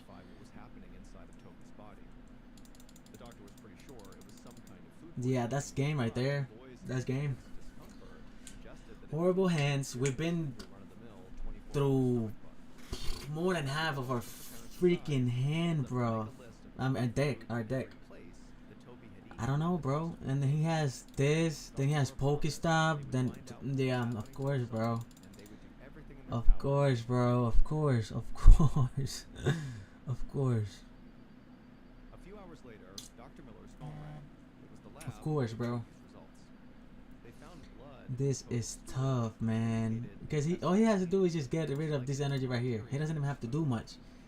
He just goes get rid of these 3 energies, and then he's chilling because both of them are able to attack. What kind of food poisoning it was. The lab technician said they had already isolated the bacteria from Toby's stool for closer analysis. Yeah, there we go. Like, that's all he has to do. This game, brother. The good news was that this is game, brother. Yikes, man. This is tough. Dr. Miller could not really this is tough, man. You hate to see it, brother. There we go. But with certain strains of bacteria, such as highly toxic strains of E. coli, antibiotics can actually make the patient here you go, Drago. See what energy? We get, yeah. And then we attach the energy here. Like we go energy, energy. And then we Iono, right? First thing in the morning. Then the doctor left the room and went to the night nurse and told her to please contact there we go, Iono here. And then we shake his hand. The next morning, yikes, bruv. Yikes. To 50. Okay, yes. She said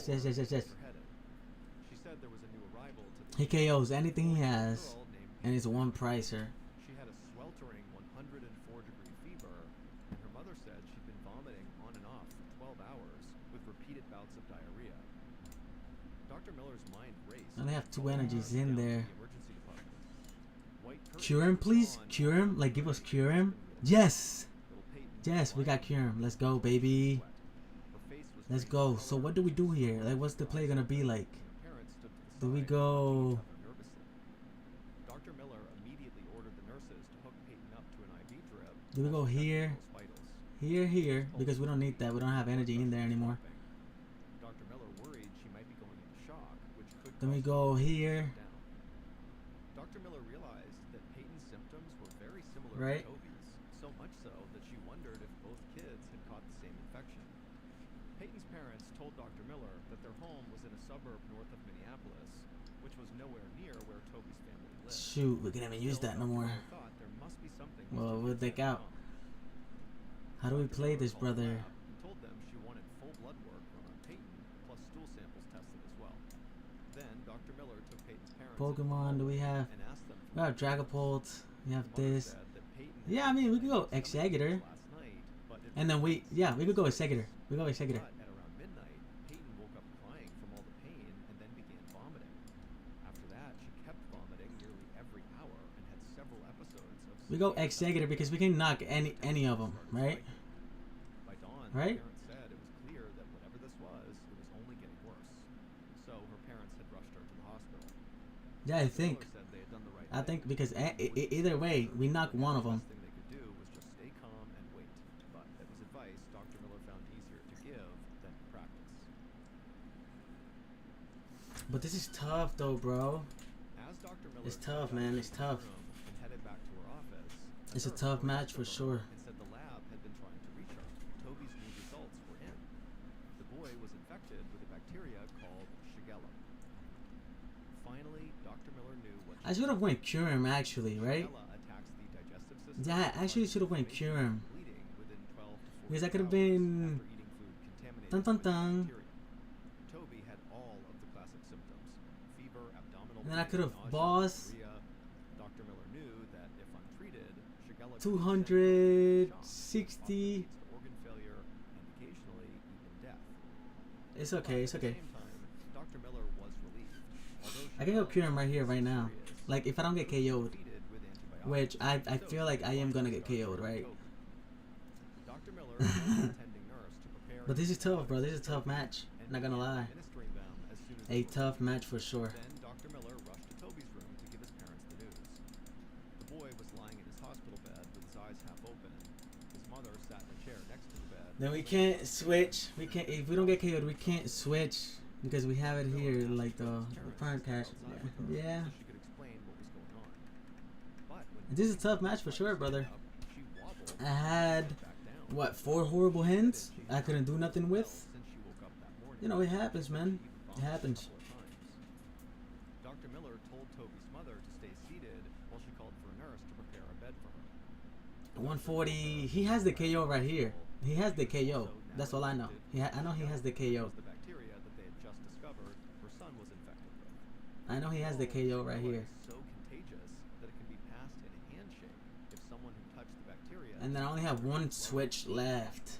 As soon as Dr. Miller had settled Toby's mother into her own hospital bed, a receptionist waved the doctor down.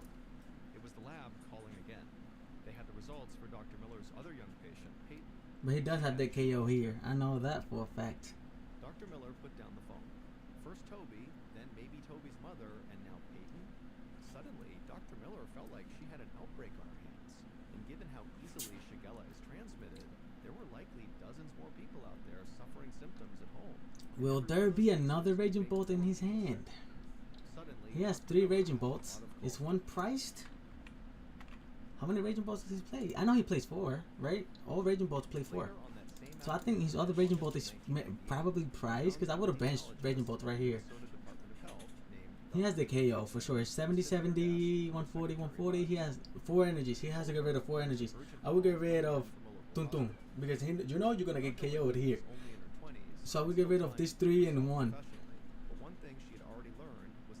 If he gets rid of like this back there, you know, he's making a big mistake. I would get rid of these 3. Yeah, that's what I would do. Outbreak she was facing, 3 cases in her hospital, and likely a lot more people at home right now who just weren't sick enough to head to the hospital yet. But soon they would be. Do we go Radiant Charizard? Hoping he doesn't play a. Hoping he doesn't play with everything they had eaten in the past 4 days. Then she met with her right? team at the Hoping he doesn't play that. and assigned some of her best investigators to join her on this case. By the time she got Hoping he doesn't play a boss and then risking it. Maybe. Papers. Families had already filled out and faxed over their kids' food histories. Dr. Wickland spread them out on her desk and scanned them to look for commonalities. Right away, she noticed a pattern. They had all eaten at a restaurant called Roberta's. The odds were extremely low that both Toby and Peyton's families had eaten at the same place in the same 4-day window, especially considering how far apart they lived. And so this was exactly the type of breakthrough Dr. Wickland was hoping for.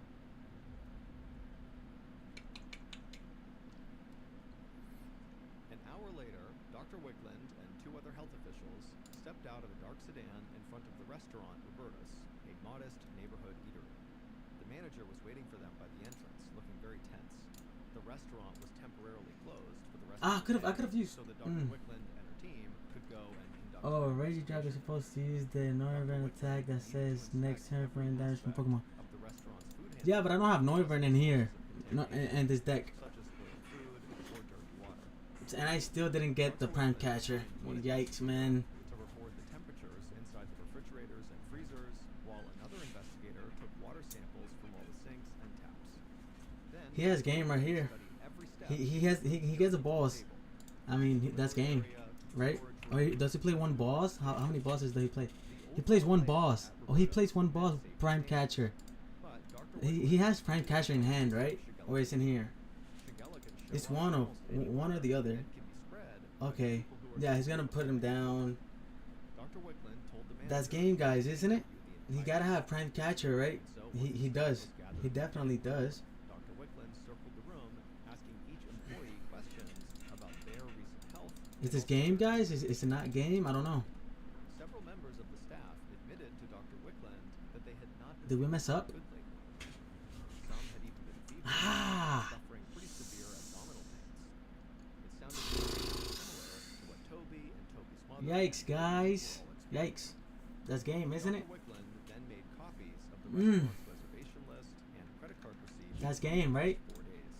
Flipping through the pages, He goes he dun estimated dun, that 120. 400 people had That's eaten at 240. Roberta's That's game, right? days of when Dr. Isn't Miller's it? patients had eaten. Yeah, that's game, isn't it, bro? Now at risk of getting Shigella. Back at the office, Dr. Wickland wrote up a questionnaire for all of Roberta's 400 plus diners. She needed to determine how many other That's customers game. Yikes. The hands, bro. The hands. had contracted The Shigella. hands. Realize it, The hands. infecting other people. These The hands people did us dirty, brother. away, or else this situation could get much worse. Took an L. Coin flip, bro. We lost to a coin flip. That's what we lost to a coin flip. Coin flip. Them hands was horrible, man. I don't know what I can say about that, bro. At the restaurant could now potentially be infected with the Shigella bacteria. But at least she now had a pretty good idea where the Shigella was coming Let's from. go game here. Boom. Dr. Wickland's first Let's fix this. The text. We're gonna go 410. There we go, brother. I'll be right back. Hold on. Dr. Miller told her that Toby's mom was doing fine, but Toby and Peyton were struggling. Shigella is always harshest on the young and the elderly, and the children's conditions were not getting better. If they didn't start getting better soon, Dr. Miller feared they could go into shock and die.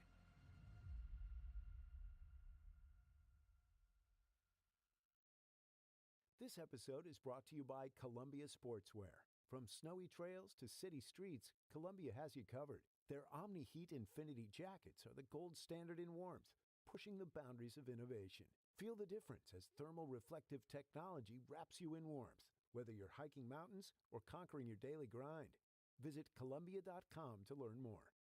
When it comes to skincare, using products you know you can trust is key. Luckily, Drunk Elephant has tried and true products for all your skincare needs. If you're looking to brighten and hydrate your skin while also fading away dark spots, the C Luma Hydro Bright Serum will be your new best friend. It's a unique 10% vitamin C serum formulated with a triple antioxidant brightening complex that'll work to give you your best skin yet. What makes the C Luma Hydro Bright Serum extra special is that it's a gentle yet effective vitamin C that can be used on even the most sensitive of skin. So gentle, you can use it day and night.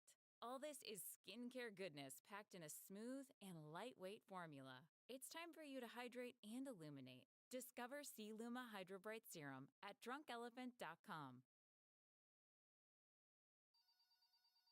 Early the next day, Dr. Wickland's phone rang with new results from the lab. Several more employees at Roberta's restaurant had tested positive for Shigella. This meant that the disease outbreak was not coming from a single unsanitary worker. It was coming from lots of places. Dr. Wickland got a fresh cup of coffee and then sat down at her desk to begin studying the first wave of questionnaire results from Roberta's recent customers. And she was disturbed to see that a full half of the... So we got sold by a coin flip, brother. By a coin flip. That's what we got sold by. A coin flip. You know, happens. Something about the data just didn't seem right. A large percentage of infected diners had eaten at Roberta's. Oh, he's 2 and 3. What happened there? So it was unlikely that the employees were giving the infection to the customers. The workers were actually victims too. Dr. Wickland leaned back in her chair and took a deep, defeated breath. Standings. We used to be first. Okay, we was first. We was first. We was first. After that, I don't know what happened, brother. Unlocked the restaurant door and let in Dr. Wickland. She told the team to put on gloves and start discarding every piece of food in the building. Nothing. So many 4-1s. 4-1, 4-1, 4-1. So we're gonna go up against like these decks right here. Business could reopen once all the food had been thrown away and the entire restaurant professionally cleaned. They couldn't afford to take any chances. Dr. Wickland pulled a bin of produce off the shelf and dumped it in the trash. The Shigella was somewhere under this roof, and Dr. Wickland was not going to... Yikes, man. That was a good match. Dr. Wickland returned He to her did office, beat Department of 2 Health, Rage Dragos. sitting on her desk. Yikes, man. Yikes. This time north of Minneapolis. A 33-year-old woman had been rushed to a hospital after hours of vomiting. So we gotta hope he loses. Like the top 3 guys lose one match, right? They lose the next match. One of them has to lose the next match. Then we go. Then we go. How do we go about this? We go. We go. They one of them lose. We cannot lose the next 2 games. Dr. Wickland sighed and called the manager at Marty's to tell them the restaurant would have to close. We want to be in the top 8. That's what we want to do. We want to get some codes at least, right? If we don't make it, we didn't make it. But you know, it's kind of good. All these people dropped. You know, they all played a lot of matches and dropped at the end because they didn't find a reason to like stay in. She told her team they had to find the link between Marty's restaurant and I don't know why he dropped though. Who was the only sword in the top 10? Only sword in the top 10. Who was top 5? Who was top 5? Or maybe they shared a water supply. Whatever it was, she told her team they had to go find out. By the next afternoon, Dr. Wickland had more information to go on. She and her team had worked around the clock, contacting people and compiling timelines of symptoms. There was a lot to sift through, but she knew it was always better to have too much information rather than not enough. As Dr. Wickland made her way through all the paper piled on her desk, the differences between the two restaurants really jumped out at her. Marty's got its water from a different reservoir than Roberta's, so this was not a water issue. There was also almost zero overlap in their menus because Roberta's and Marty's served very different types of food. And a review of the two restaurants' employees showed that no Snorlax again. Snorlax stalling, like always. We have carnivore. Yet got sick the same way. And so Dr. Wickland wondered to herself, you know, how could that be? This just doesn't seem possible. Just then the phone rang. It was the lab with an update on the Marty's restaurant customers. Everyone who tested had come back positive for Shigella. The lab had also done a genetic comparison of the Shigella bacteria from the Marty's diners. It's this carnivore against Flygon. Flygon holding. Dr. Wickland thanked the technician and hung up. She felt stumped, exhausted, and ready to call it quits for the day, but she did have a couple more calls to make. The first one just to check up on Toby and Peyton. On the other end of the line, Dr. Miller sounded equally exhausted. She said Toby was still bedridden because his body was not responding to the antibiotics. He was now faced with a painful and slow recovery.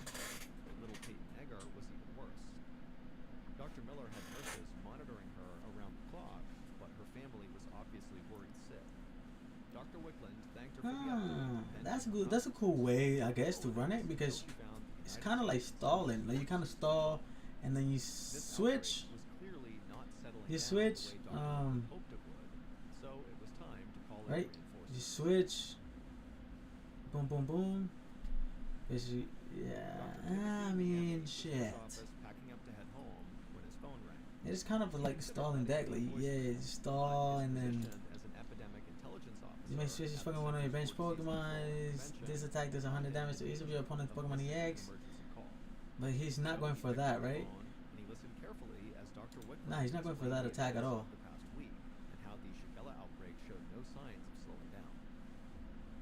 Dr. Wickland said she needed the CDC's help in finding the outbreak's origin so they could stop it.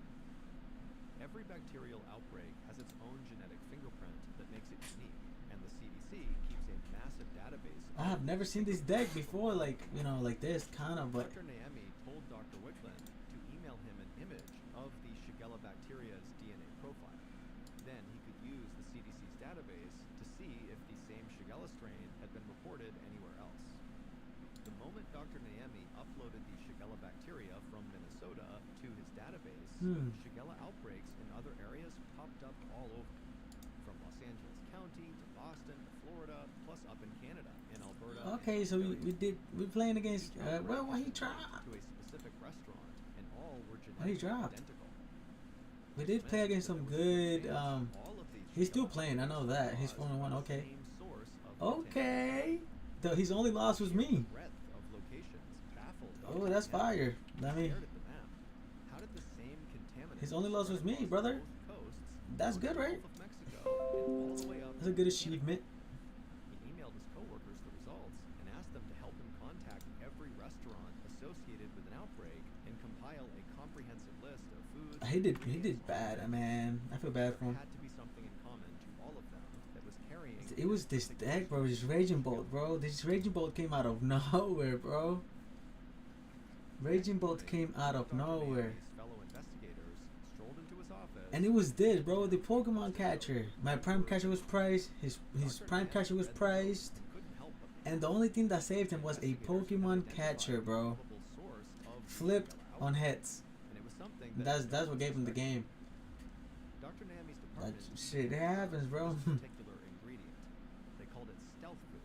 And then the shit is, I bench Fez, and I only use Fez once. Dr. Nami congratulated his team. Like, This was the best lead they had. hi, bro. He picked up a phone and he called a colleague at the food Oh my god.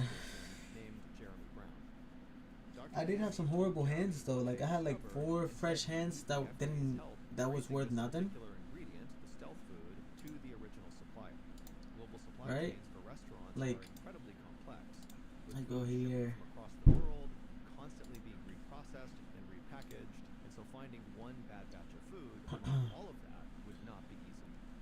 Jeremy said he would get to work. How do I see my deck, bro? A few days later, Jeremy rode in a Jeep Oh, right to here. Ensenada, Mexico. At first, the countryside was dry and dusty, but as they curved over a hillside, suddenly everything turned green. For miles into the distance, Jeremy saw nothing but crops in organized rows. Yikes, that man. I mean, I played it well, bro. I played it well. Past a sign that said the I name played of it the well. farm, Valle Verde. That's what it happens, The man. farmhand pointed out different fields of produce, including tomatoes, celery, cilantro, green There we go. onions, radishes, and lettuces. 6th round. Who do we go up all against? Massive irrigation machines. But the biggest spread of all was an entire 55-acre parcel devoted to Dreepy Aaron Thorns again, bro. to investigate. And these stealth foods Again? at some point between when it was harvested and Bro, I do not want to play against this shit again, bro. contaminated with Shigella bacteria. Jeremy was not going to leave the farm until he found out where and how this was happening. The Jeep came to a stop on the banks of an old riverbed. Since tainted water is the most common cause of Shigella, Jeremy had requested to visit the farm's water supply first. The farmhand popped out and led them to a series of wells that provided all of the farm's water. Jeremy looked inside one of them. The stone casing was old, but uncracked. The shaft was dug very deep, so that the water came from far underground, which meant the likelihood of contamination was actually quite small. Jeremy could tell the issue was not the wells. Next, the farmhand drove them past several meadows to a reservoir that served as the farm's backup water supply. It looked like a small fresh lake. The water seemed clean, but Jeremy still bottled up a couple of samples for testing back in the U.S. The farmhand asked Jeremy where he wanted to head next. Jeremy said he could use a break from the heat. It had gotten much hotter as the afternoon wore on. A few minutes later, the Jeep rumbled to a stop in front of a huge farm shed with a corrugated steel roof. It contained long conveyor belts stacked with crates of parsley. At the end of the line, men took those crates and stacked them on a pallet and then hosed them down with chilled water from a machine called a hydro cooler. Okay, we do go. Jeremy watched as hundreds of boxes quickly piled up and were loaded We do go into first. the backs of huge trucks and then driven away to be shipped all across North America. Jeremy We do go asked the first here. farmhand if the water for the hydro cooler came from Alright, man. Good night, brother. the reservoir, Thank you, man. but the farmhand shook his head and said neither. Thank you, brother. For the I hydro appreciate cooler you. came from Ensenada's Appreciate the municipal support, water brother. supply. Thank you, man. Jeremy put on his sunglasses and told the farmhand that that was where he needed to go next. At the municipal water plant, the facilities director admitted that they had been a bit overwhelmed lately. Due to government funding cutbacks, they had been understaffed for a while. With fewer security guards to watch the place, there had been a few break-ins lately, and some equipment had even been damaged. At one of the water filtration systems, Jeremy noticed that the machine that normally disinfects the water with chlorine was shut down. Jeremy asked the manager if the chlorinator had just been turned off today, or if it really was not working at all. The manager shook his head in frustration and said this had been on their list to get fixed for over a month, but the city hadn't managed to send over the parts yet. Jeremy did his best to hide his shock. Without chlorine, all sorts of contaminants could flourish in the water, including Shigella. From there, the water was pumped to businesses, homes, and farms all over the area, like the parsley crop at Valle Verde. Jeremy filled several bottles to be tested. We have Curum in it, right? We have Curum. Time to go. So we can make a Curum play.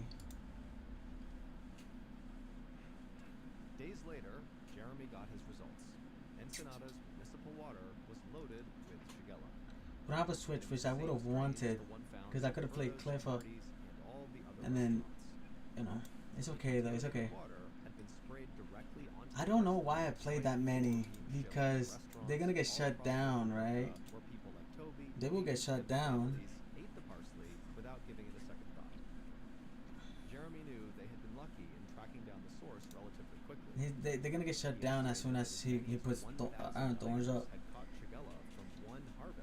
We did go first. I mean, shit. So what's the worst that could happen, right? Yeah, we got killed because we let them go second, and we get, you know, we get messed up. They do everything they need to do. That's good, because my hand was horrible. Okay, I get rid of Giratina here. Kurim is the one I would want to get rid of, because if I can attach fire, switch, Kurim, that's lit, right? That could be game, quick, fast like that. And also, in most cases, we can't know exactly what was said, but everything is based on a lot of research. And a reminder, the content in this episode is not intended to be a substitute for professional medical advice, diagnosis, or treatment.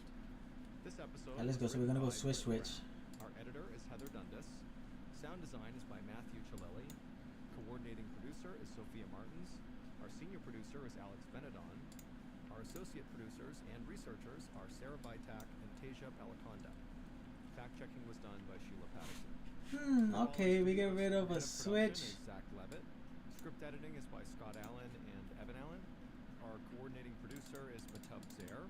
Executive producers are myself, MrBallen, and Nick Witters. For Wondery, our head of sound is Marcelino Villapando. Senior producers are Loredana Palavoda and Dave Schilling. Senior managing producer is Ryan Lohr. Our executive producers are Aaron O'Flaherty and Marshall Louis for Wondery.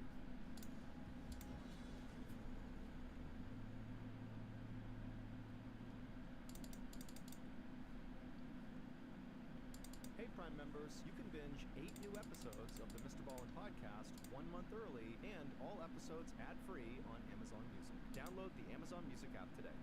And before you go, please tell us about yourself by completing a short survey at wondery.com/survey. When big days lie beyond the horizon, a Kodiak breakfast can make your morning go as smooth as syrup.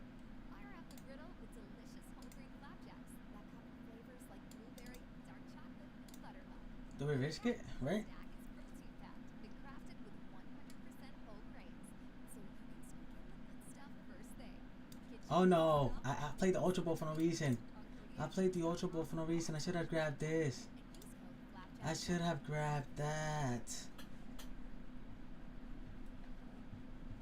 Yikes, man, right? Binge 8 new episodes of the MrBallen podcast 1 month Yikes. early and all episodes ad-free on Amazon Music. Download the Amazon Music app today. Today's podcast Only the time we have is Giratina. that will make you wonder how many monsters you may have encountered in your life without even knowing it. The audio from all 3 of these stories has been pulled from our main YouTube channel and has been remastered for today's episode. The links to the original YouTube videos are in the description. The first story you'll hear is called Stumble, and it's about a series of pictures that lead police down a rabbit hole. The second story you'll hear is called Psychopath, and it's about an evil person who makes a horrifying decision. And the third and final story you'll hear is called The Pier, and it's about a couple who stumbles upon their worst nightmare on a beach. But before we get into today's Yikes, stories, bro. if you're a fan of the strange, dark, and mysterious delivered in story format, then you've come to the right podcast, because that's all we do, and we upload twice a week. That's the worst shit we could do. That's the worst. So if that's of interest to you, You want to get the prize, right? Like, we're gonna go ahead, but fuck, man, that's the worst. That's the worst. The worst. their old flooring, but then just quit the job. Bad hand after bad hand after bad hand. There's nothing. I mean, I refreshed. I did everything I was supposed to do. Now we're out of boss's orders. Oh my god, man.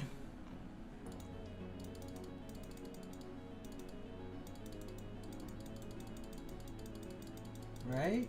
Like, you know, we keep getting hit bad hand after bad hand. It's just horrible. The show is brought to you by Progressive. Fiscally It's horrible. Now he has Charlie. monetary magicians. Now he gets Charlie out of that. You know? Switch their car insurance to Progressive and save hundreds. Visit progressive.com to see if you can save.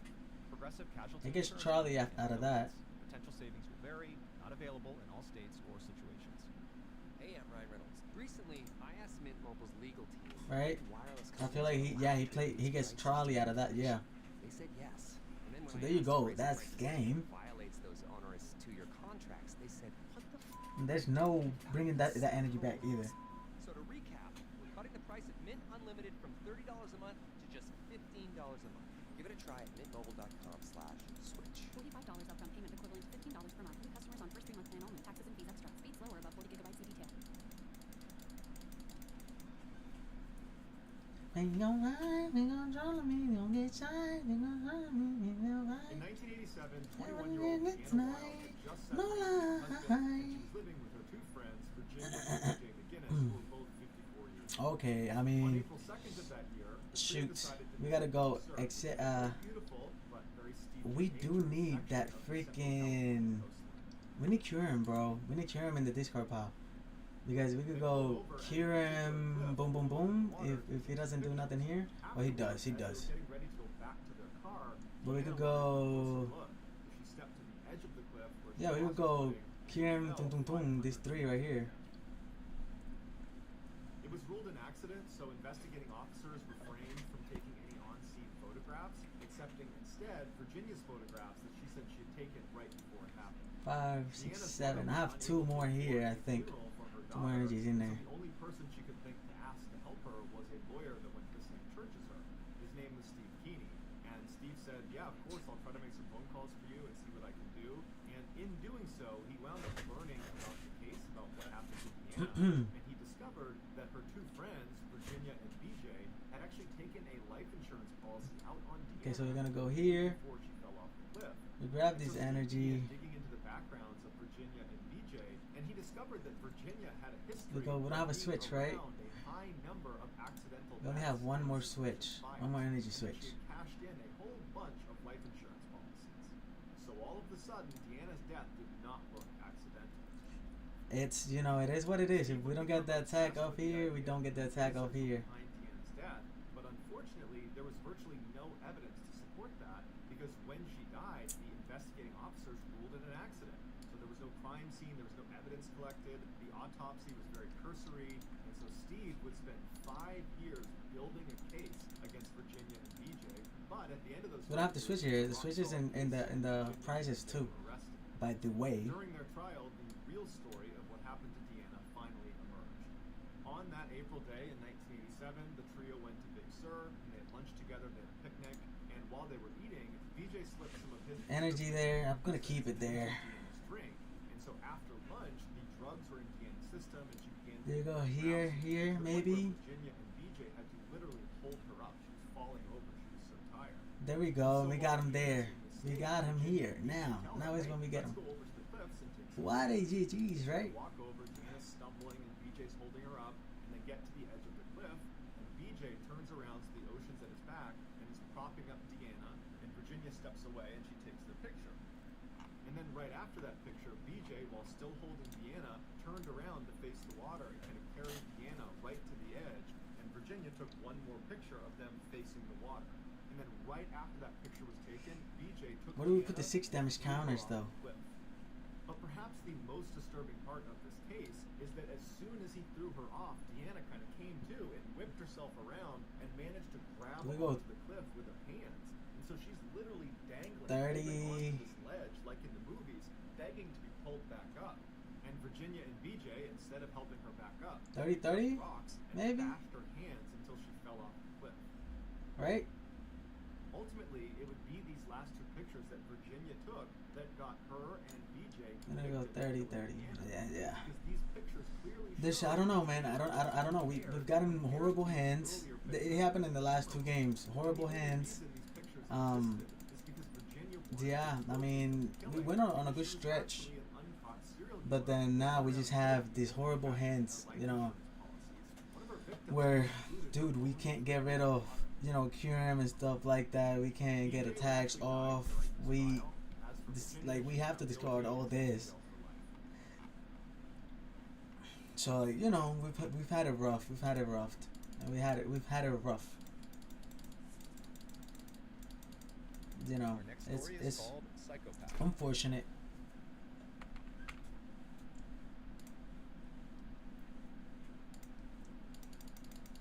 Crispin, he goes here, maybe here, right?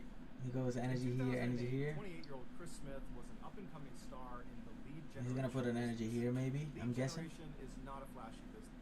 Basically, you create these ads that are designed to generically help people with things like lowering their mortgage payments or reducing their credit card debt. And in these ads, you leave behind a 1-800 number for anybody. Yikes, man.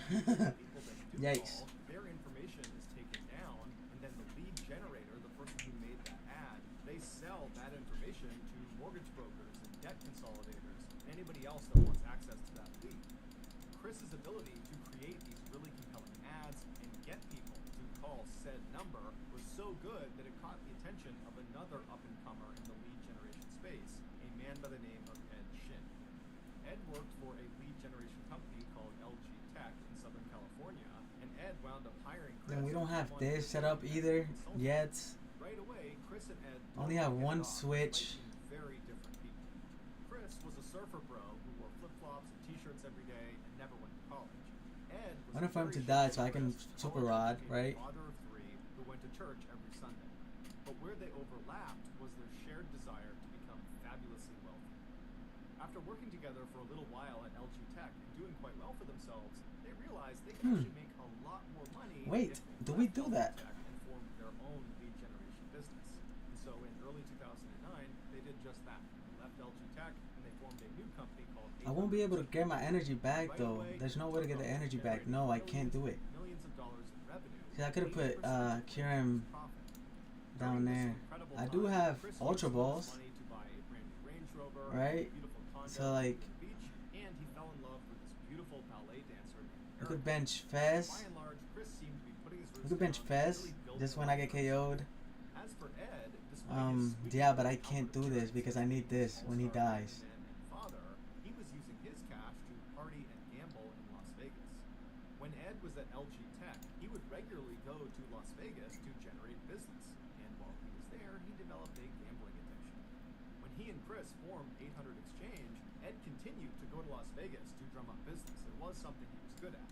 But when he and Chris started making money hand over fist, his gambling addiction grew tenfold and he went completely off the rails. Ed was spending so much money in Las Vegas, sometimes up to 6 figures an hour, that one of the main casinos there would fly him in their private jet out to Las Vegas, and they would. This is a tough game right here, my brothers. Tough game. It's unclear how aware Chris was of Ed's crazy spending habits, because Chris rarely went to Las Vegas with Ed.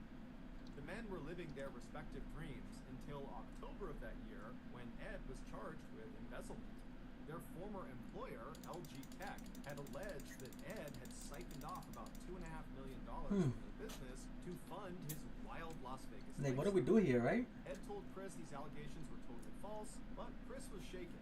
He was worried that if he didn't do something about this, Ed could potentially embezzle money from 800 Exchange. And so Chris went out and got a lawyer to begin protecting himself from. There he goes. He gets the KO right here. He doesn't even have to evolve. The following few months, he doesn't even have to evolve. He gets the KO. And then he Ionos me. Yikes, man. Yikes. And in May of 2010, Ed was convicted. I Iono right back, but. In order to avoid jail time, Ed had taken a deal. Yikes, man. Paid roughly $800,000 on restitution. Yeah, I got an Iono. I got an Iono Fest. But Ed did not have $800,000. Right? The only way he could make this payment would be if 800 Exchange, the business, fronted the money. But in order to do that, no, I needed that, bro. I needed him.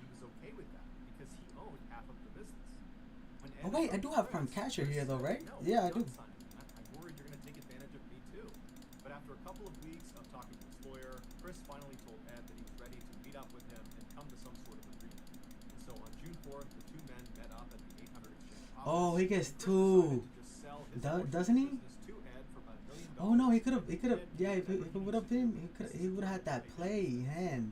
Despite how crazy this situation was, Chris actually felt like this was kind of a win for him. He got a $1 million payday, and now he wanted to go out. I have to get rid of Iono here, don't I? After this meeting with Ed, Chris emails his family and says he's going to go on a 3-week vacation to Yikes, man. Time, he's chartered this 45-foot yacht. He's hired a captain. He's hired a cook. It's going to be this dream vacation. He also regretted to inform them that he had broken it off with his girlfriend Erica, but he had a new girlfriend who'd be coming with him on this vacation, and she was a former Playboy playmate named Tiffany. His family was really surprised to hear the news about Erica because they really believed they were going to get married. But the trip itself was not really out of character. Chris had always said for the longest time that once he made it big and had millions of dollars in cash, he would just sail off into the Pacific and go surfing and just be off the grid and live his life in peace. And now he finally had a chance to do that. And so his family said, have fun, stay safe, and we'll see you when you get back. But 3 weeks went by and Chris did not return to his condo. Instead, he emailed his family again and just told them he was having this great time, that this was the best trip he could have asked for, and that instead of coming home, he was just going to keep sailing around the world and enjoying this time that he is disconnected from society. And again, his family said, okay, have a good time, stay safe, and we'll see you when you do. Fuck, man, fuck. Fuck. His emails took a He gets 2 KOs right here. That's game. He alluded to taking drugs, and then at one point he talked about doing the unthinkable, referencing harming himself. His parents were very concerned and told him he should come back home, or at the very least, they should. Oh my god, man. But every time they said this, Chris would just suddenly change the tone of his email. And He doesn't get the KO, right? No, he doesn't. But he can. He can move the damage here. He can move damage here. From this one to here. Maybe, I don't know. It's still no KO here, but I don't know, bro. Like, that was the worst thing, bro. Like, nothing, bro. My hands is just horrible after game after game after game. It's just horrible hands. No playable cards, bro. Shortly after this email exchange, Chris told his family that he was headed off into the Congo to sell some gold coins. I don't know, bro. I don't know, man. 30% markup, and Chris was really excited about it. After this, there were no more emails. Yeah, he gets going like that. He's gonna kill me. Tourament is still in my hand, in my deck. Like, why is Tourament still in my deck? I don't understand why Tourament is still in my deck, bro. But Chris was going long periods of time between his emails to family, and so they figured, you know what, Paul's trip to Costa Rica, where he's going to meet up with Chris, is coming right up, so let's hold off doing anything drastic until then. But when February of 2011 rolled around, and it was time for Paul to fly out to Costa Rica to meet up with Chris, before Paul left, he called the hotel in Costa Rica to confirm the reservations Chris had supposedly made. And the hotel said, we've never heard of Chris Smith. There are no reservations under his name. And so Paul tried to contact Chris, but to no avail. So Paul told his family about it, and they decided it was best for Paul not to go to Costa Rica because probably Chris wasn't there. And the family instead got in touch with the State Department and asked them if they could help them find their son, their brother. And right away, the State Department discovered Chris's passport had never left the United States. And his family said that was Oh my god, man. for the past year, Chris Like, had been bro, we sailing both around getting bad the world. hands. The State Department said, this is what we got. So Chris's dad, who used to be a cop, drove out to California to speak to Ed, who was the last person to see I'm gonna deck out, bro. vacation. And Ed would I'm gonna say, deck out. I mean, it's just horrible. It's the fact that, bro, we have been getting for the past 2 games the worst hands ever. Like, bro, bad hands right after bad hand, right after bad hand.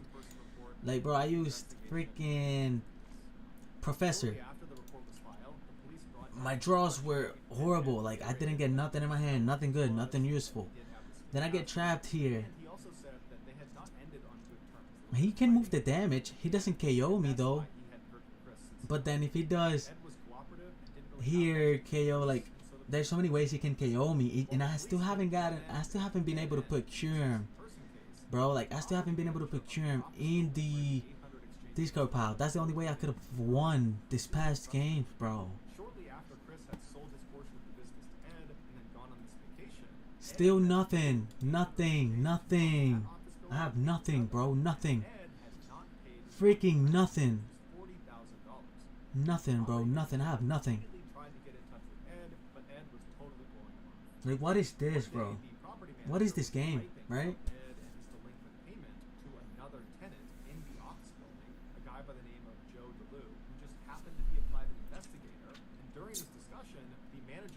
Yeah, there he goes. He grabs it. He evolves. Yeah, I mean, yeah, that's his game right there. That's his game. He goes 260 here. Oh, he goes 20. Now he goes 20, 10, 10, 10. Right? Like, that's his game, bro. That's his game, and I wasted my fucking super rod already. So I have no way to fucking win. Fuck. Fuck. Fuck.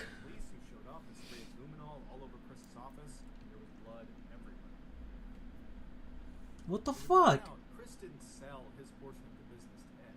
On that day, June 4th, 2010. Please, please. That's game?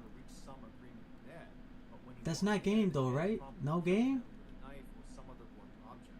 Then he or someone he hired dumped Chris's body somewhere. After that, Ed stole all of Chris's No, that's not game. debt to LG Tech, as well as some other large debts in Las Vegas. I hope you all know this. That is not game. Chris's email accounts and pretended to be Chris for almost an That is not game, brother.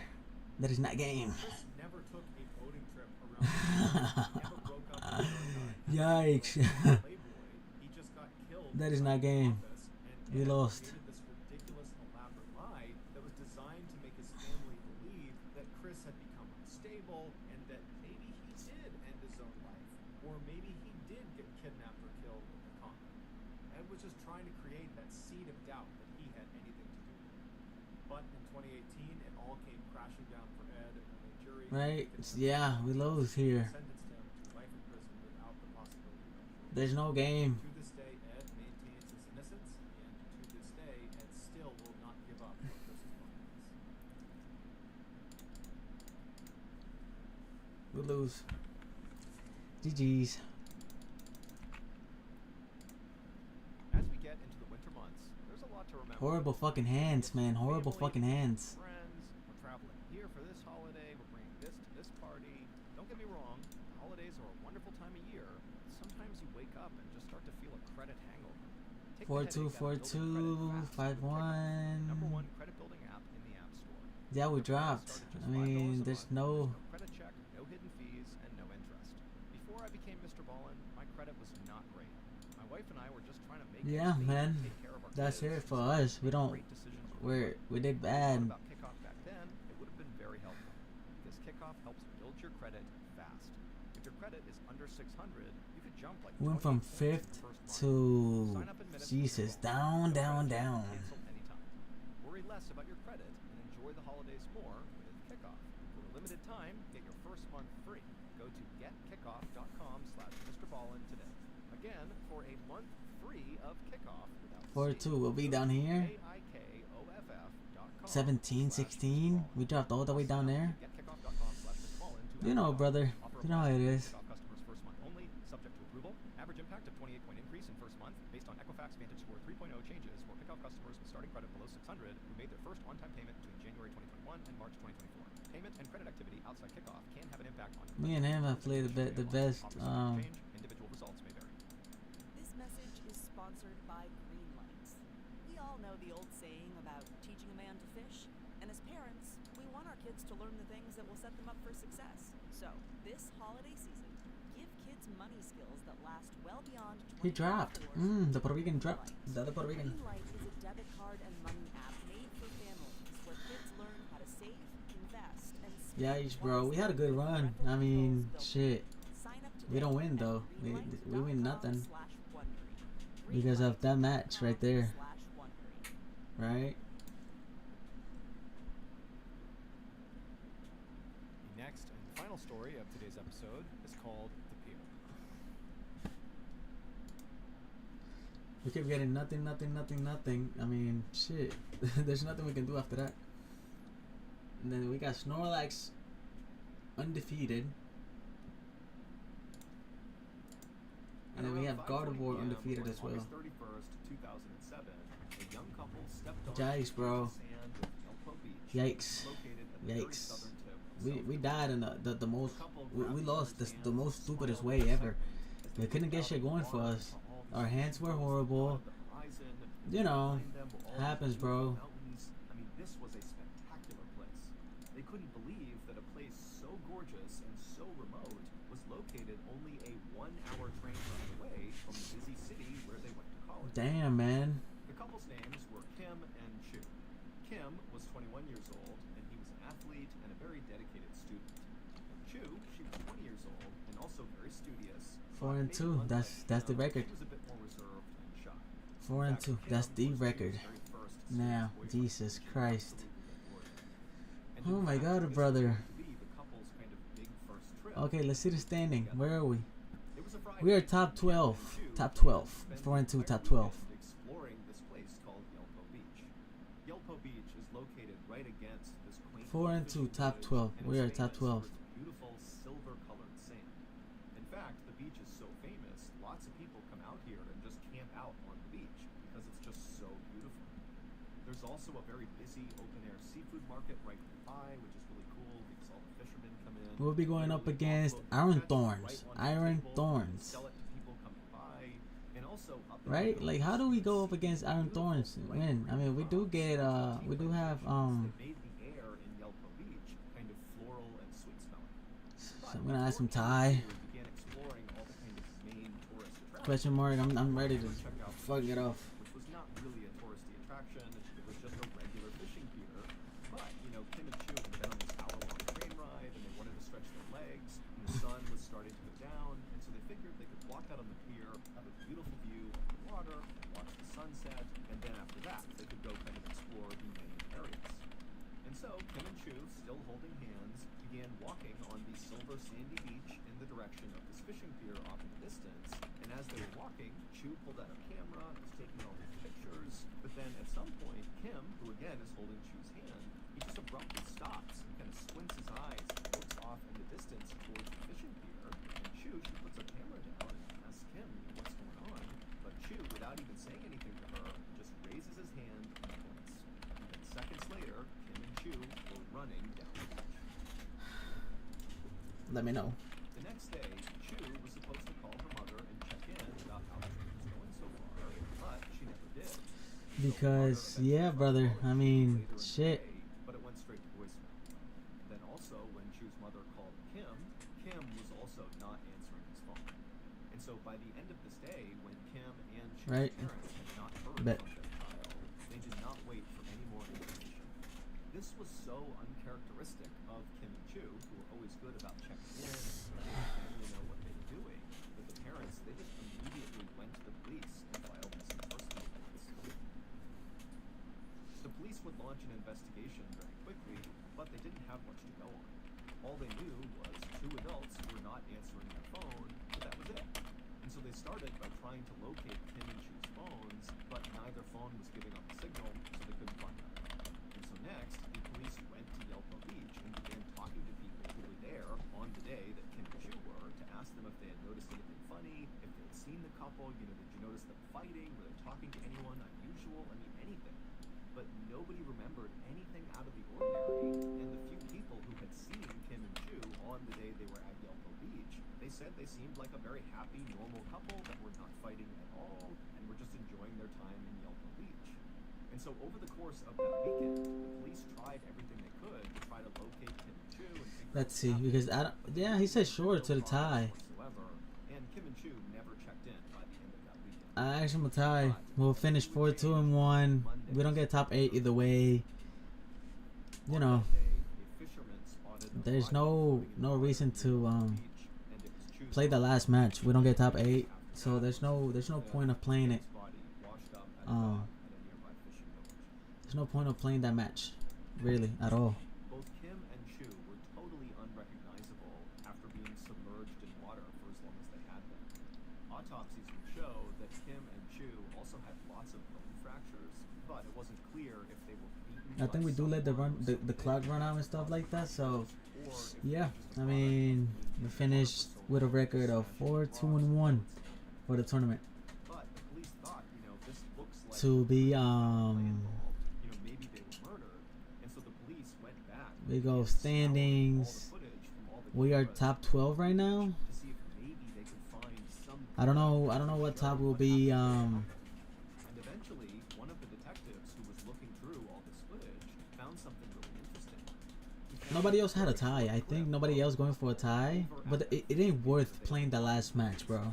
Like right now for us, It's good for like the top, top 9. Top 9 is good because they have 5-1, 5-1, 5-1, 5-1, 5-1, and then the top 2 are 6-0.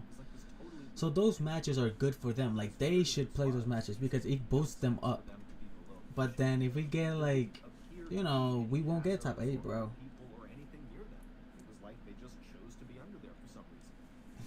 There's no way we get top 8.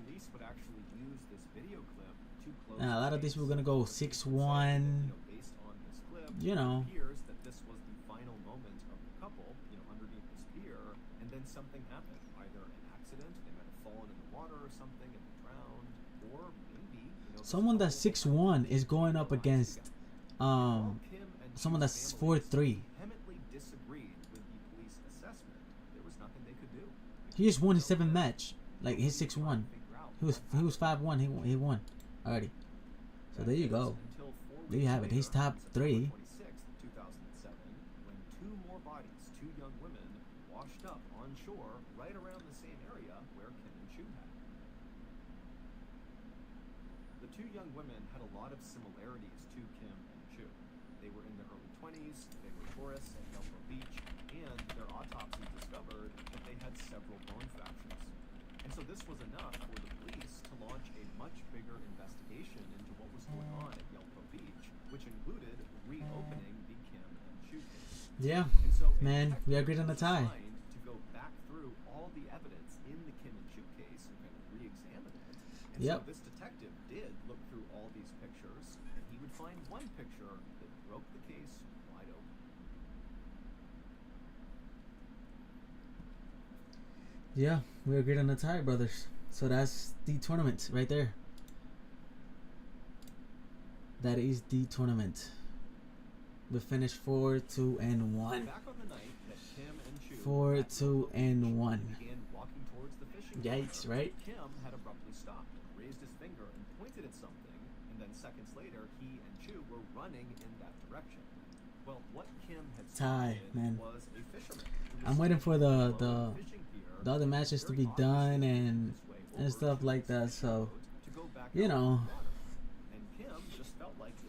So by the time that happens, we can play a regular match now. Did we play Drago? Did we keep playing Drago? I don't know. When she heard this idea, thought it was a great idea. 2 of them ran to the pier to try to catch this fisherman before he took off. And so that was why there was footage of the couple standing underneath the fishing pier. They were actually talking to this fisherman who could not be seen in frame. The fisherman was a 70-year-old man named Wu Jun-Gwen, and he made his living selling octopus. And at first, when Kim and Chu approached Wu and asked to go with him on his boat, he said, "No, I don't want you to come with me." But Kim and Chu seemed really desperate to go out with him, and finally he relented and said, "Okay, you can tag along." Wu was very thin and short, but he had been working on fishing boats since he was a child, and so despite his appearance of being this kind of small, frail guy, he was actually really physically strong.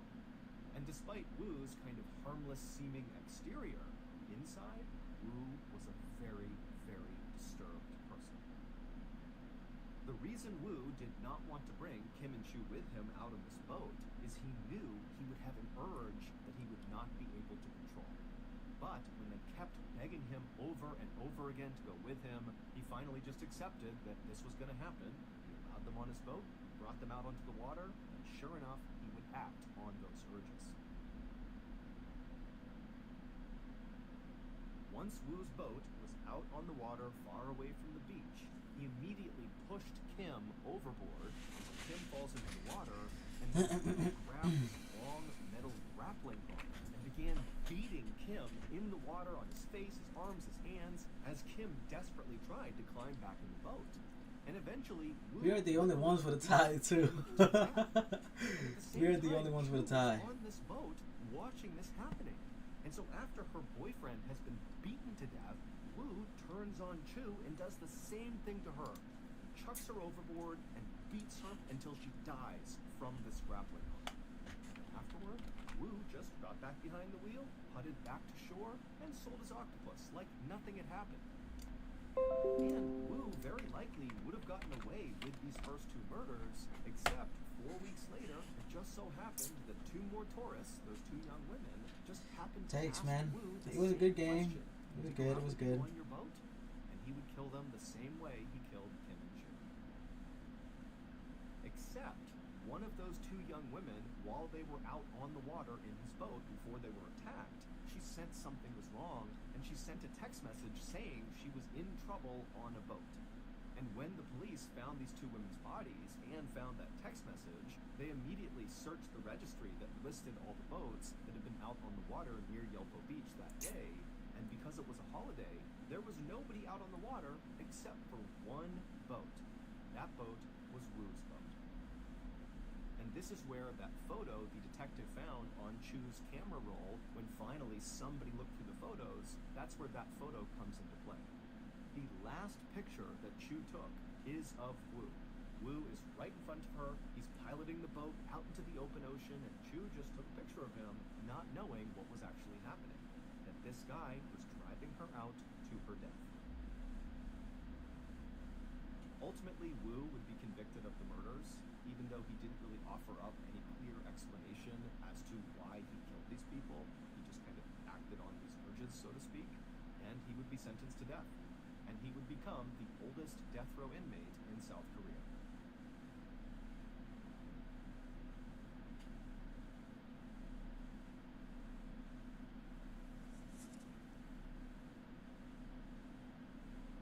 Thank you for listening to the MrBallen podcast. If you enjoyed today's stories and you're looking for more bone-chilling content, be sure to check out all of our studio's podcasts, not just this one, but also MrBallen's Medical Mysteries, Bedtime Stories, Wartime Stories, and Runful. Just search for Ballen Studios on any podcast platform, and you'll find all of them. If you want to watch hundreds more strange, dark, and mysterious stories, just head over to our YouTube channel, which is just called MrBallen. So that's going to do it. I really appreciate your support. Until next time, see ya.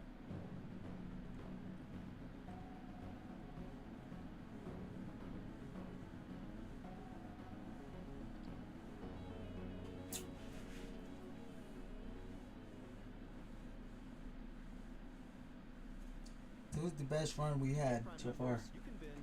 You know? Yeah, that's it. I get off. Thank you guys. Appreciate you.